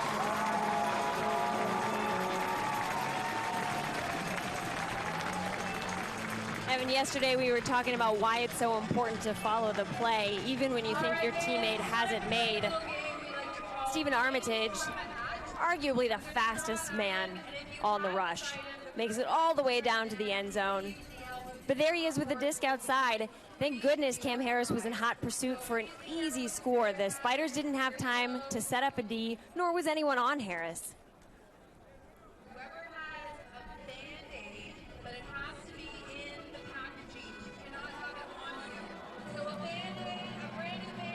Masick Kelly to pull. Again, the daunting O-line for San Jose. Kittredge, Joy, Higgins, Elbogen, with Sanchez, Bacon, and Kearns.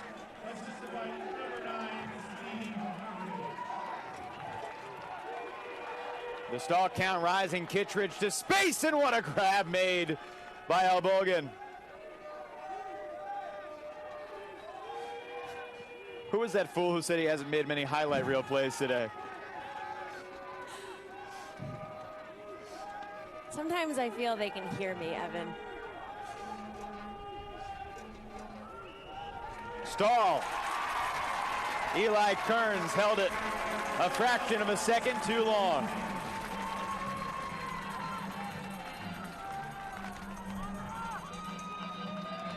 Vasiliev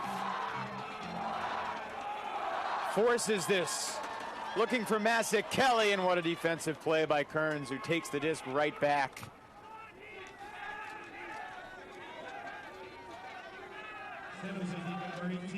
Kittredge climbs to Joy. No throwing lane for Elbogen that time. Higgins and Kittredge both taking off. Can Higgins get there? Yes, he can. But watching downfield, Evan, you can see how the Rush are just a little slow to react to the cuts from the Spiders. You have to know that throw is going up. If you see someone streaking deep, you've got to turn on the jets because that throw is going up.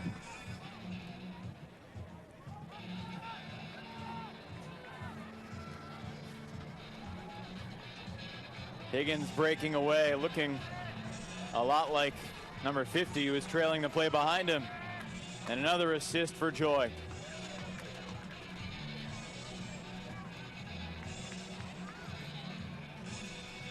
If you're teaching somebody to throw, what's the secret to figuring out the angle on that forehand to create space, to create float, to create a good angle for your receiver to come down with it? What's the secret as a thrower? There are many answers to that question, but first of all, watching where that cut is being set up, watching where that space will end up being. If your person is streaking towards the right, you're going to want to put just a little outside in on it, but not too much. It's got to have a more straight trajectory. If they're cutting away, then you're going to want to put more angle. So you have to look at the cut as it's starting to develop to decide how exactly you're going to position the disc and make the best use of the space. But then, of course, you also have to take into consideration the wind, because that is going to impact that throw. After the overthrow intended for Loiseau, disc kept alive by Brett Peterson. Sanchez is wide open deep. 20 yards of separation, and Marcelo runs it down again. Spiders by 8.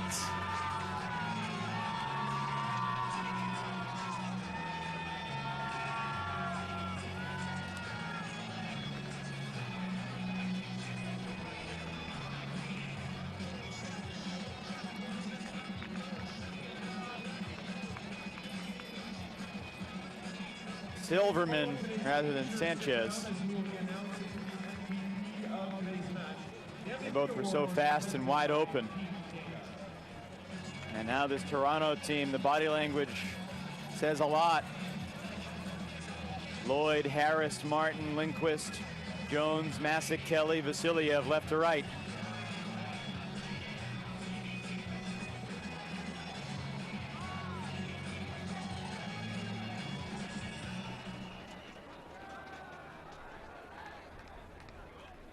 Spiders were offside. Offside, San Jose. San Jose goals from number 19, Jeff Silver. Well, that storyline that we were so focused on about how Toronto would be the much fresher team and that San Jose would be exhausted because of the tight game it played yesterday, once again proves that we don't really know what we're talking about.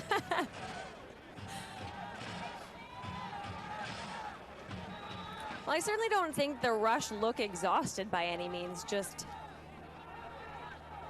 not entirely themselves, not there mentally, emotionally.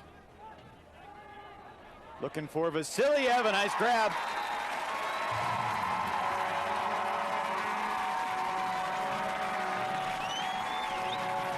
Lindquist the assist. Vasiliev the sky and the score. It's really crucial at this point that the Rush take the emotional charge from that score, from the crowd cheering, and move it right into the next point. Something we've seen from them this game that we haven't seen much from them in their entire existence is kind of holding on to the mistakes that they've made. We see them start to play down, where normally they would make mistakes and they'd seem to just roll right through it, roll right over it.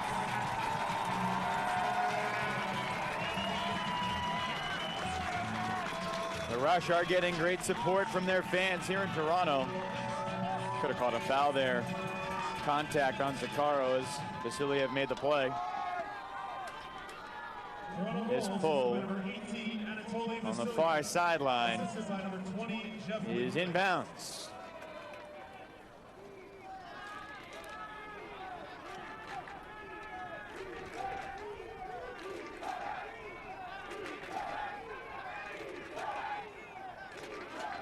Eli Kearns marked by Loiseau.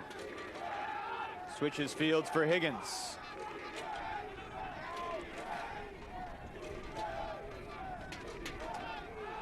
Looking up high, and Martin rips it over the sky. That pass was intended deep, and Jonathan Martin plucked it away. And Eli Kearns with a great bid attempt. Wow. How many times are we going to see Toronto make a play and then give it right away, almost immediately?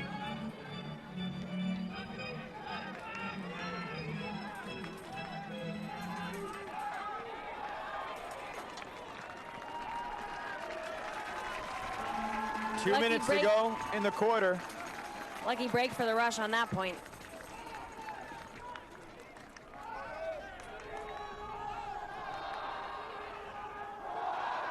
You gotta be kidding me. Gord Harrison turfs the backhand. Stall count rising on Joy, flips it to Bo.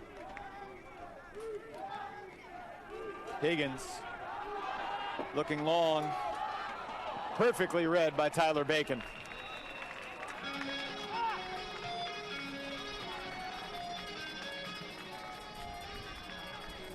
Higgins doing it all, throwing the score.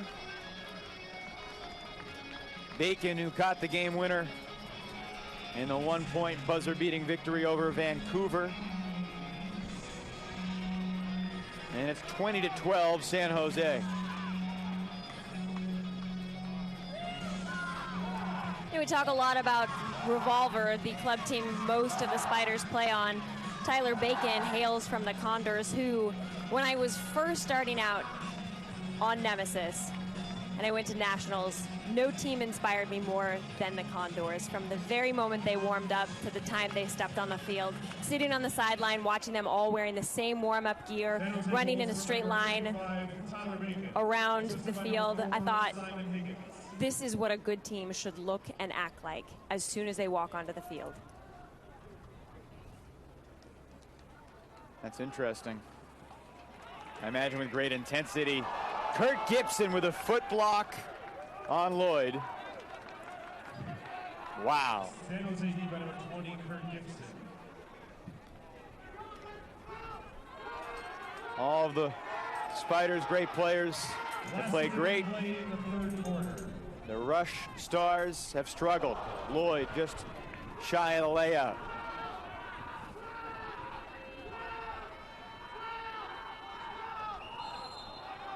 Gibson tumbles.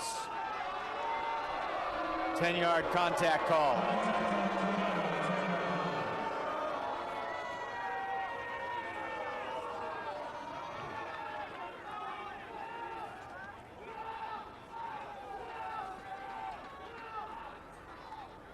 Smith.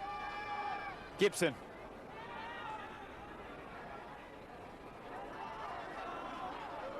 To White. Wide open. Thompson can't get it. It was definitely a gift for the Rush. Thompson was all alone on that throw. His error was uncontested.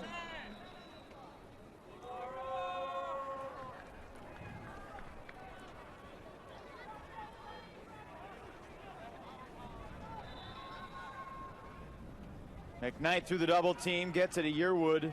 He launches in the final seconds of the quarter. This is going to be short of the end zone. Reyna with a nice deflection, but nobody was there. He had time to make the catch, perhaps with one more throw. Wow.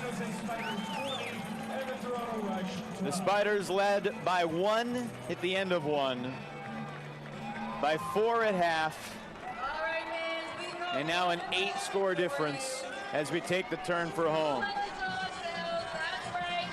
We see some Rush highlights, but quick giveaways and just a fantastic foot block from Gibson.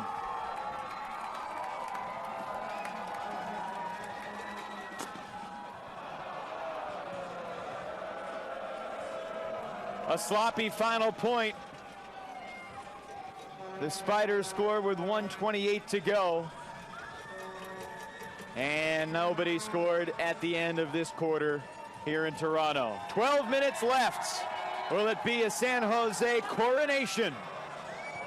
The fourth quarter in the 2014 AUDL Championship Game when we come back to Toronto. I missed my graduation, distracted. I sleep so we could drill. I missed anniversary, Father's Day, Mother's Day, Valentine's Day, Saturday. I missed some plane flights. I even missed our parents' anniversary. I missed a lot.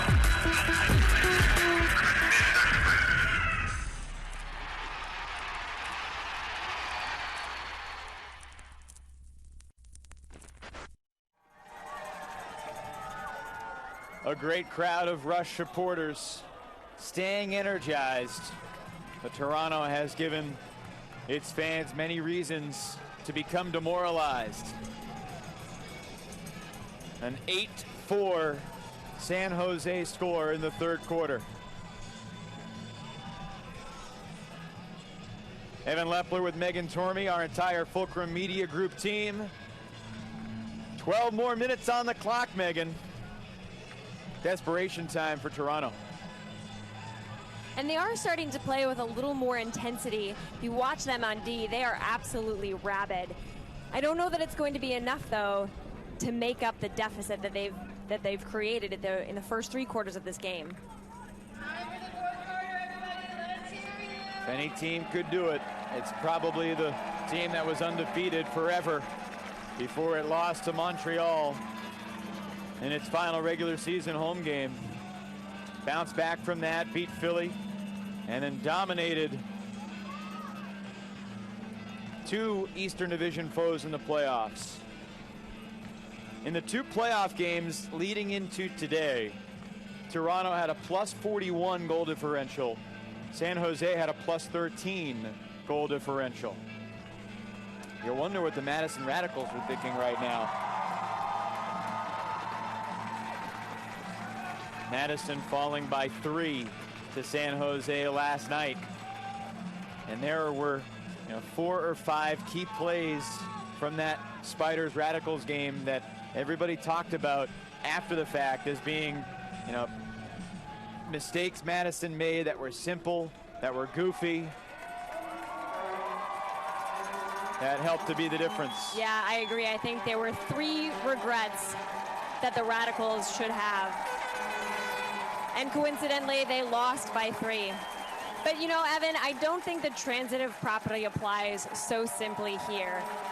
Meaning if the Spiders played the Radicals so closely, that automatically means that the Radicals would beat the Rush. I think the intelligence of Tim DeBile cannot be understated when we think about why the Radicals matched up so well against the Spiders and what that would look like if the Rush then played the Radicals. To add insult to injury, San Jose receiving Toronto's pull. The Rush needing a stuff and score to prevent the Spiders from going up by 9. Kittredge for Elbogen. Back to Bow. Shooting one for Higgins. Simon Higgins hauls it in near the goal line. Elbogen not quite in. Into the end zone, it's Tyler Bacon. So squirrely around the goal line for San Jose, and the Spiders lead by 9.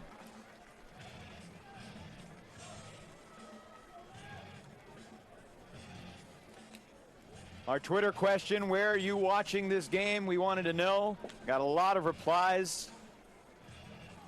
Thanks to everybody who replied and let us know just the wide reach that we have here today.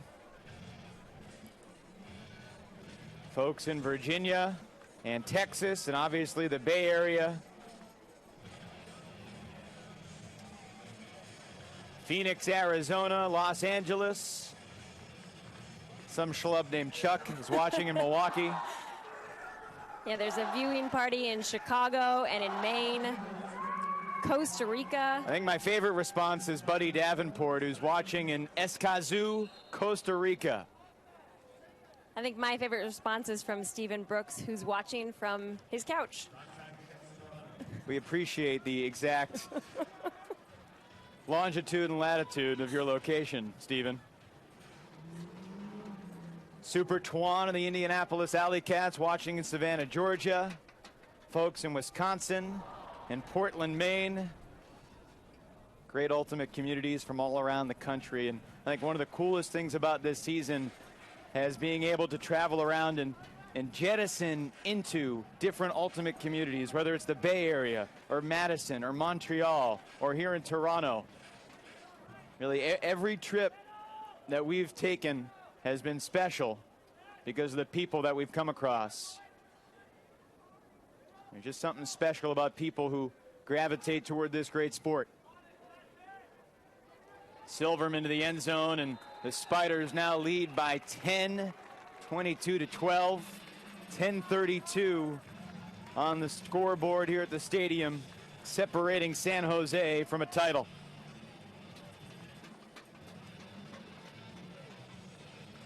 The people that you meet in the ultimate community from the players at the highest level to the coaches who have been around the game for a long time and now we're seeing it, to the folks that just play community pickup. You know, the relationships that are formed. Quick story, on September 6th, I will be going to my sister's wedding. And she will be marrying a guy that she met playing Pickup Ultimate in New York City. Couldn't be happier.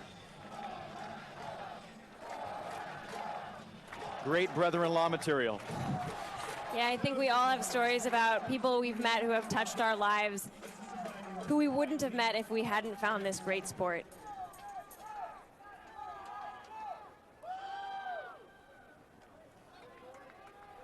Lindquist lays out to release the flick. Martin gets there.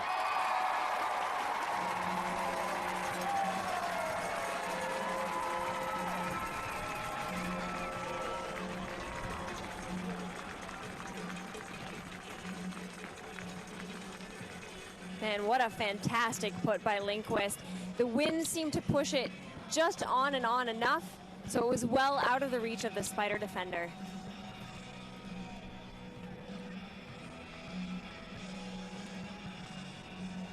Well, Martin hasn't had the same type of game that he came through with yesterday. Wishful thinking with the scoreboard for a second. 22-13, San Jose in control.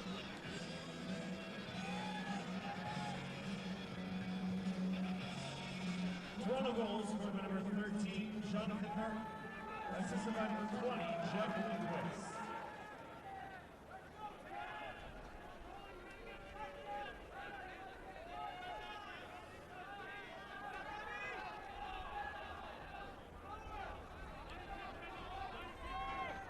Elbogen to Higgins. Looking for Roeder. Usually a handler. He's got himself a goal in the AUDL Championship Game. Scott Roeder, a key member of the Polar Bears squad that won the U.S. Open 4th of July weekend in the Twin Cities.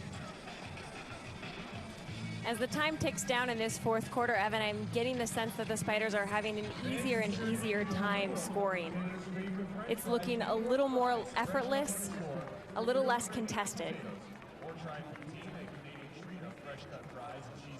I want to thank everybody at the 20-person viewing party in Dubuque, Iowa for tuning in. Fans watching from Salt Lake City. The Lions went winless in their first year, but got a lot of great fan support, played at a beautiful facility. Love to go out there sometime. Just watching on tape. Looks majestic. I know the highlights, I had a hard time focusing on the play. Just looking at the scenery in the background.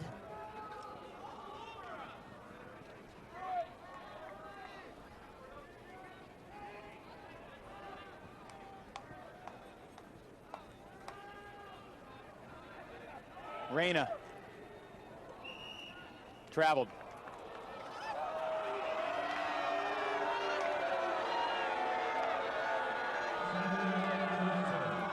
Reyna asking Farina to reverse the call via integrity.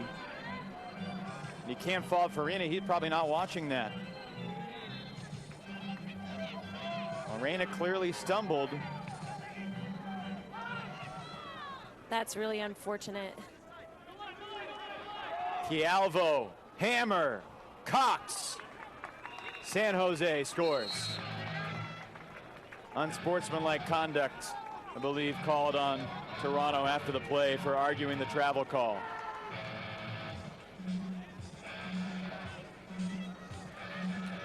Josh Cooper, John Thibodeau, David Acid, and Jeff Peters, the officials.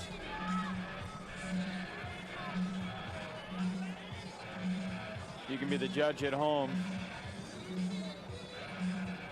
And then Chialvo just, Gibson was covered. The open side was covered.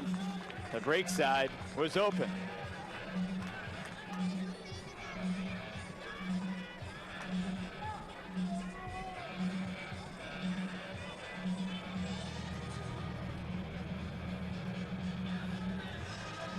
Nine minutes separating the Spiders from a title in their inaugural season. You know, that call obviously fired up the entire Rush sideline, but not in a positive way. It's really hard to get back into the game when that call is then followed by an unsportsmanlike conduct, which I'm certainly not saying was unwarranted. But it seems like so many things are being stacked against the Rush right now.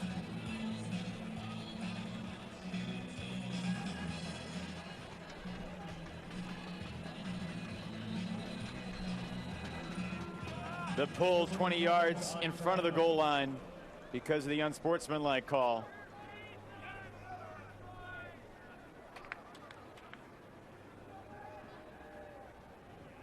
Big swing.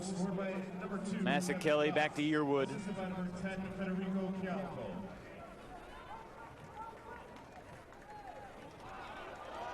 Vasiliev. Thompson nearby defending, and it's Vasiliev who makes the sensational catch for the Rush.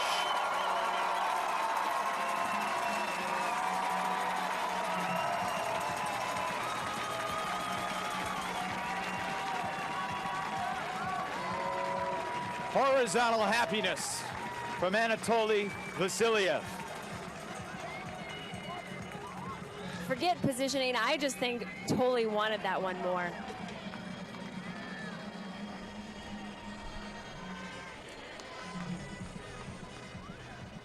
He's certainly one of the emotional spark plugs of this Toronto team, has been for a long time. Vasiliev will stay out there defensively. Lloyd to pull.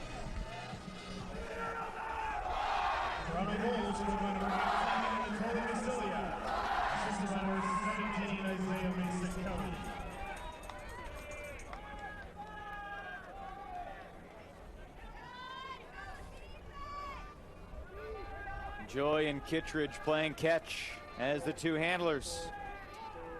Double team comes. Kittredge in his own end zone. Surveying so much space.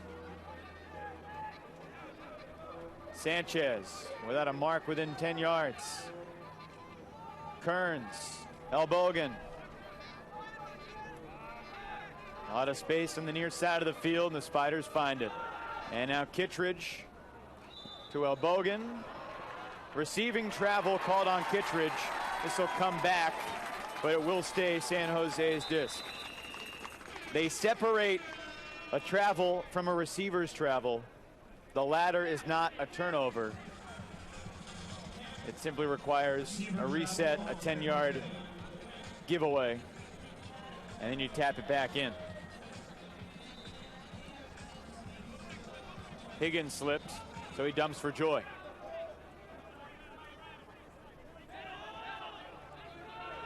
Bow up line, wide open for the score. You know, overall, I think that slightly different defensive look from the Rush did help limit the Spiders' ability to throw a long game, but didn't do that much to stop their offensive flow. And then that score there at the beginning of the, at the end of the point with Bo Kittredge, you really got to be careful when Bo streaks up the line. You know, there are two things that could happen. Bo will pull all the defenders towards him, opening up the around. Or if you don't recognize that he's going, he's just going to get it because he's that fast.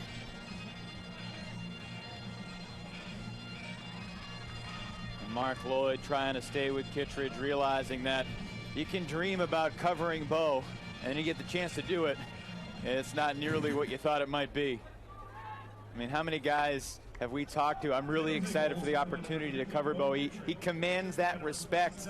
Guys are so determined, and yet Kittredge remains the machine. The Alaska native who played at Colorado, part of the 2004 USAU, back then the UPA championship team. Incomplete.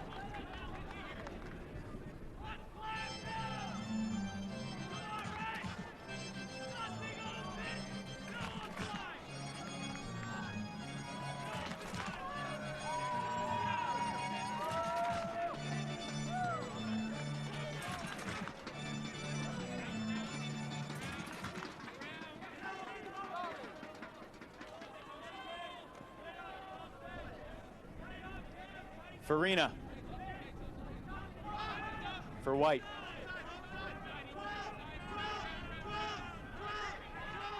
Underneath, a great layout D from Cam Harris. To the end zone for Lloyd, he's got it. Lloyd, a bit shaken up.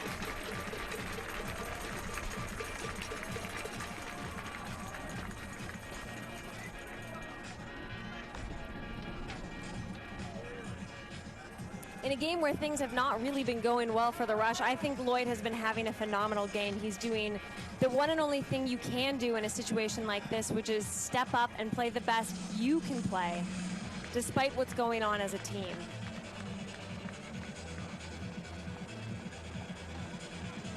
Harris the D, 91. And then 19, Thompson McKnight for the end zone.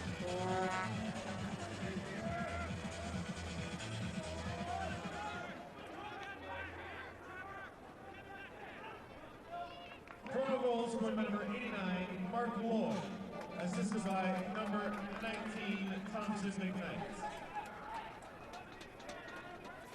Still a very gigantic mountain to climb for the Rush in limited time.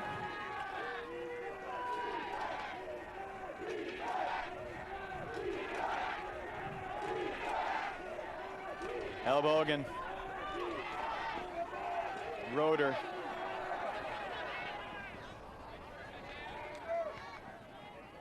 Nice catch by Kearns, and Elbogen has another score.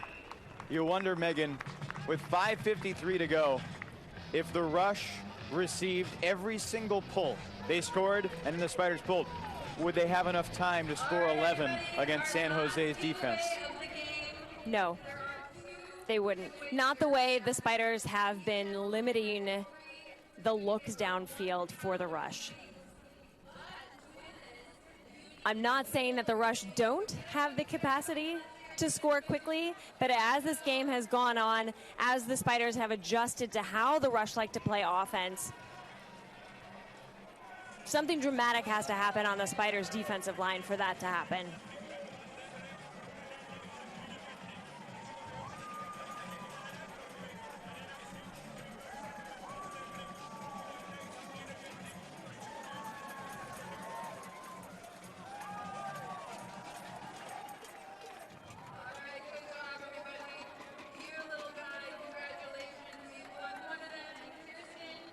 Lloyd back in there to McKnight. And this Toronto team, after a championship last year, led by Mark Lloyd, who hauls in the hammer from Sash and Reyna. The opening weekend of the season for Toronto, they went down to Washington, D.C. to take on that upstart Breeze team that was the most improved team in the league. DiGirolamo and Thorne and Matsuka and so many others. The Rush coming from behind to win that game by 1. And then the very next day at New York, Toronto missing some of its key pieces. Of course, New York was as well. Toronto had to come from behind and win it by 2. And, you know, the Rush were 2-0. They easily could have been 0-2. And you think about, you know, with either of those losses, San Jose probably would have been the top seed here instead of Toronto. And then you might have had a Toronto versus Madison semifinal. Just all sorts of complications. I think the biggest point is this Toronto team in the regular season was a juggernaut. And whether they were challenged or whether they made it look easy, they pretty much got the job done. The exception of the lone loss to Montreal. Elbogen readjusts, makes the catch, gets a hug from Cameron Harris. Now, that's a really good point that you make about how if they had played differently in the regular season, it might have changed the looks that were the matchups that we saw this championship weekend. I do think the unfortunate thing is simply that the Rush haven't had the opportunity to play this team before or play a team like the Spiders and start to change things up. But I guarantee you that next year, the Rush will have come out with contingency plans for plays like that one, where Simon Higgins was able to get the long bomb all alone, wide open, and a quick, easy continue for the score. Well, it's funny to think back to what our preconceived notions were for all of these teams. And, you know, Chuck Kindred and I were talking at the opening game between the Spiders and the Flamethrowers in comparing San Francisco and San Jose. You know, we in part foolishly said, you know, at the top of the roster, San Jose with Kurt and Bo and Ashlyn, but then San Francisco is just full of depth. Will San Jose have the depth? Will this come back in bounds? The answer is no. Will San Jose have the depth? I mean, the answer is obviously yes. You know, guys like Higgins and Albogan and Cohen and Sanchez and Kearns and Zaccaro, I mean, Kialvo, Kioy. I mean, you could just, everybody has stepped up to contribute. And really from 1 to 20, they've been a team super solid. And Kurt Gibson just for the un-Gibson-like mistake.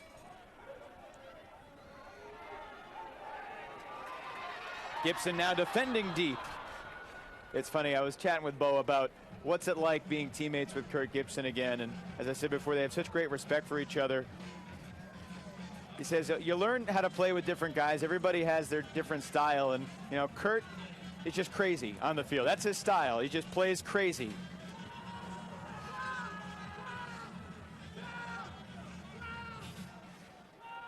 I think the exact quote from Bo was, you know, everyone cuts a different way.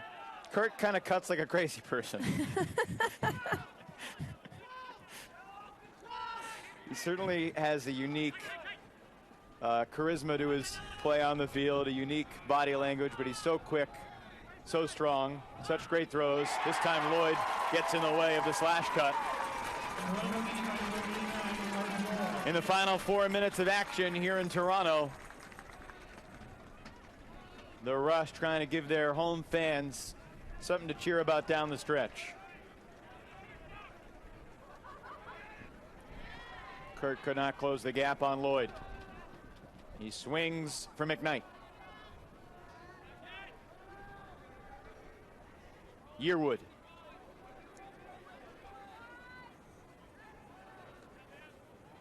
Liam Bradford. And to the end zone, yes! Armitage.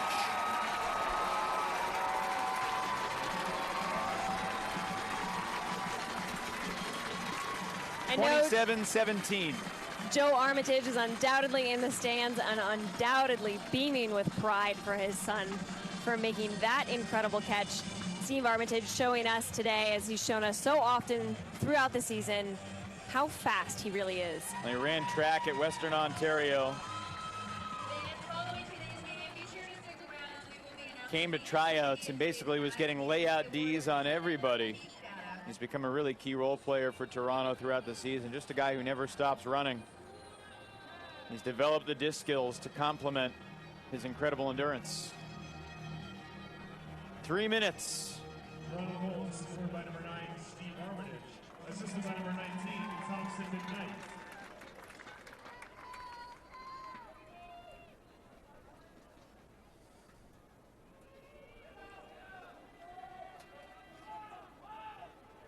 This was a tight game in the first quarter. San Jose actually jumped out to a 4-1 lead, tied at ones, a 3-0 San Jose run. But in the final 4 minutes of the first quarter, Toronto went on a 3-0 run. It was 4-4, and then the pull violation gave San Jose that short field. The Spiders led 5-4 at the end of one. Received to start the second, quickly made it 6-4. Took a 12-8 lead at half, and then it became 12-9 to 16-9, and an 8-point lead at the end of three. And here in the fourth, the Spiders have just continued to pour it on. They've led by as many as 11.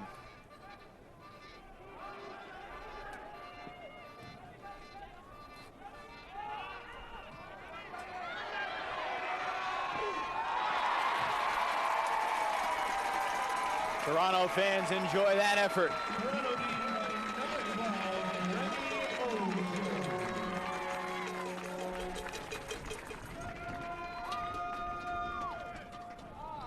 90 seconds.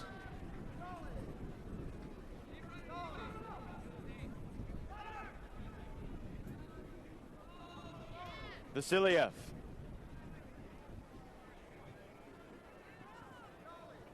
Centers for Lindquist and now Jones.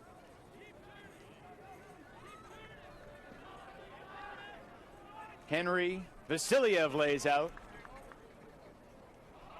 1 minute remaining here at Varsity Stadium in Toronto.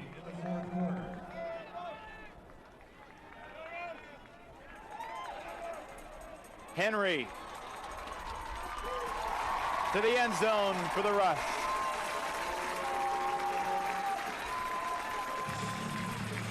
Fancy put from Henry there to get that disc into the end zone. And back-to-back scores for Toronto, but too little, too late. Too little, too late, unfortunately. But, you know, they really owe it to their fans to keep fighting, which is why we see them trying as hard as they are here at the end of this game. They know there's not enough time, but they've got to do it for the people who are supporting them all year long, all year last year. They can't go down without a fight.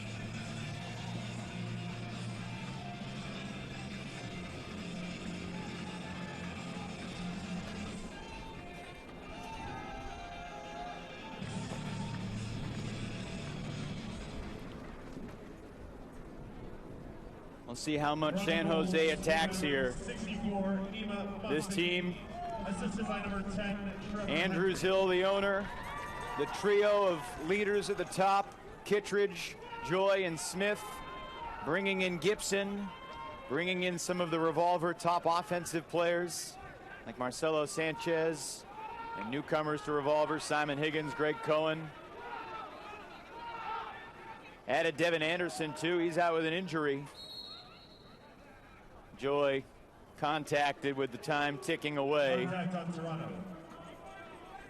They filled their team with role players from mixed teams like the Polar Bears. The addition of the Condors from Santa Barbara, so valuable. And this team, the Spiders, runs through the AUDL season with just one loss. A 1-point loss in a game they once led by as many as 5 at San Francisco in May. Ashland Joy, he's had another trademark performance, primarily throwing the disc. On the receiving end there with just seconds remaining.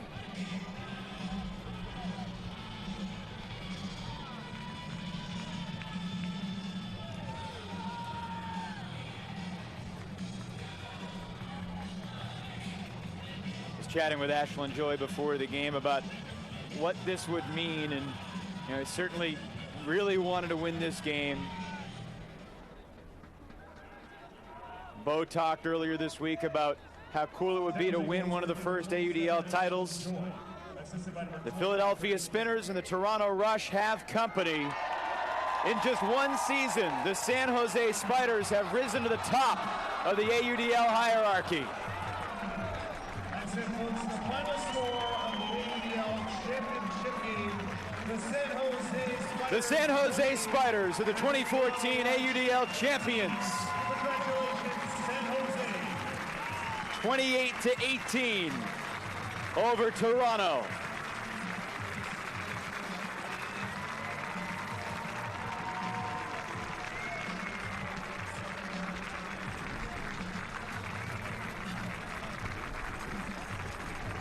This is sort of a story of how Toronto's day went.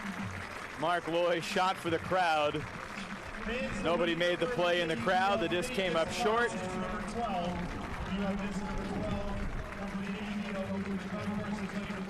A tremendous season from the Rush, a remarkable organization that the Lloyd family has put together. Great leadership up and down, fantastic coaching staff. But what this Spiders team has done in coming to Toronto and winning on Toronto's home field, remarkable.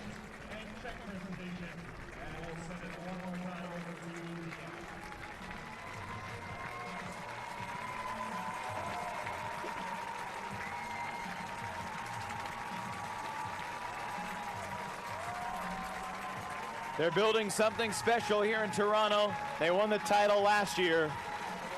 But with the influx of talent from the West, Toronto could not go back-to-back. The Spiders are the AUDL champs. Let's send it down on the field to Megan Tormey. He's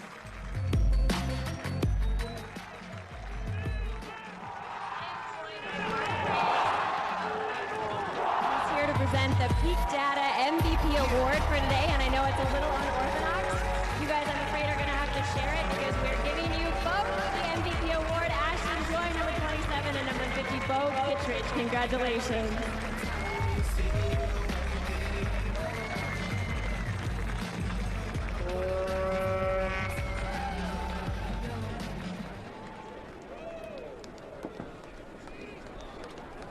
All right, Ashlyn and Bo, if I can just get a few answers from you guys. First of all, how are you feeling right now?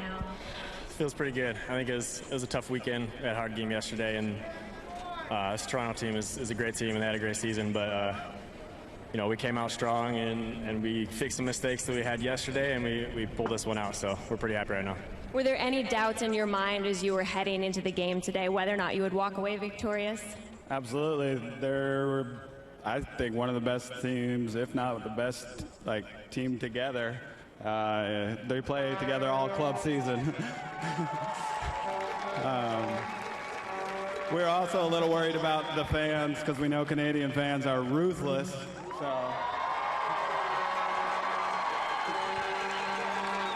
So yes, there was a lot of doubt. Well, you proved victorious in the end. Congratulations on winning the 2014 AUDL Championship.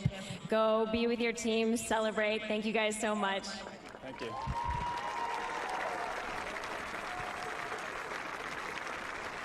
I am joined by Steve Gordon, who's going to present the award.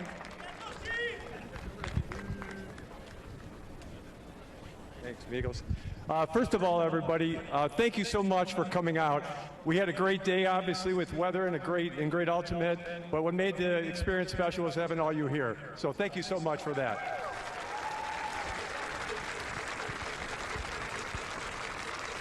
I also want to thank Jim and Mark Lloyd, owners of the Toronto Rush. They've been great hosts for this whole week. We've been here for a couple days now. Jim has done most of the work, so I wanted to extend a thank you out to Jim. So.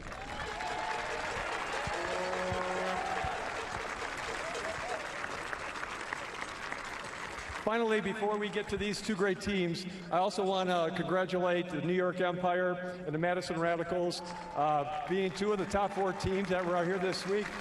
Had some great games, and congratulations to both of you. And now to these two great teams. Toronto Rush.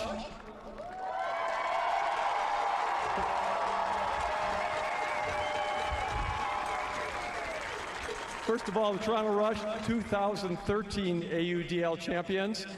They last year brought a check for $20,000. This year, they're the first team in this league to get a second check. So if I could bring the captains up and say congratulations for a great game. Great game, Mark. You guys did a great job.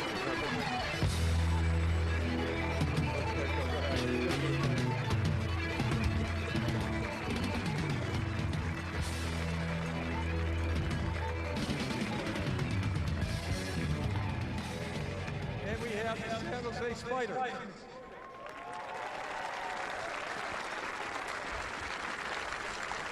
San Jose Spiders came into this league this year. Bo Kittredge, Ashlyn Joy, Kirk Gibson, all the guys from Revolver, all this whole team.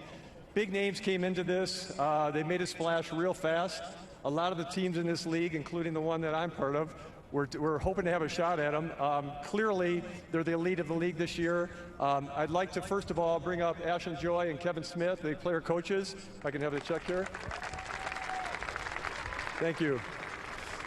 Congratulations, guys, first of all. Congratulations. I can do that here. $15,000 for first place.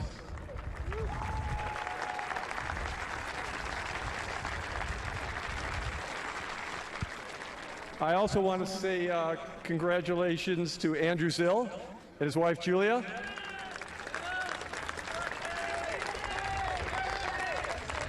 I've said on many occasions that with 17 teams in this league, if we had 17 Andrew Zills, we would be awfully lucky. Great owner, and congratulations to the Zills. And now we're going to present the champion trophy. If I can again bring in Kevin and Ashlyn. MBB, I'm sorry, AUDL Champion Trophy for 2014. Congratulations.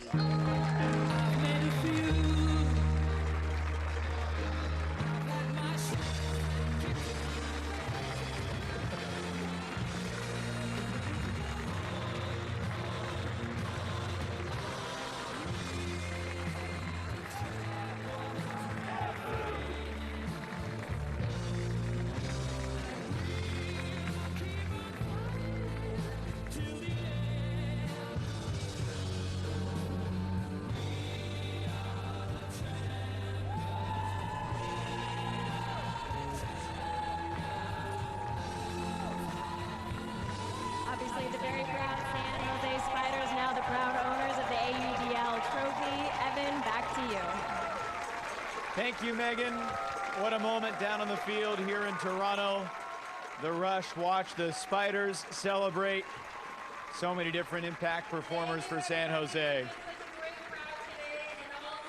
A tremendous game, 28-18 again was the final. A 1-point difference at the end of one, a 4-point game at halftime, and the Spiders ended up winning every quarter. They led by 8 at the end of 3, and of course winning by 10, and that wraps up our 2014 AUDL season on ESPN3. What a privilege it was to be a part of it, and to have you along for the ride makes it so much more special. I want to thank everybody across the AUDL. Every city we went, we enjoyed meeting the owners, we enjoyed meeting the players and coaches, and most importantly, the fans who are going to make the AUDL successful down the road. Obviously, our Fulcrum Media Group team worked tirelessly throughout the season. No production crew I've ever seen in all my years in broadcasting has worked harder than these guys every single week, traveling around America and North America. So thanks to Luke and Josh and Roberto and Tim and Kelly and Cam and everybody else who helped out on a day-by-day basis. It was just a tremendous group of people to be a part of, and personally it was really special for me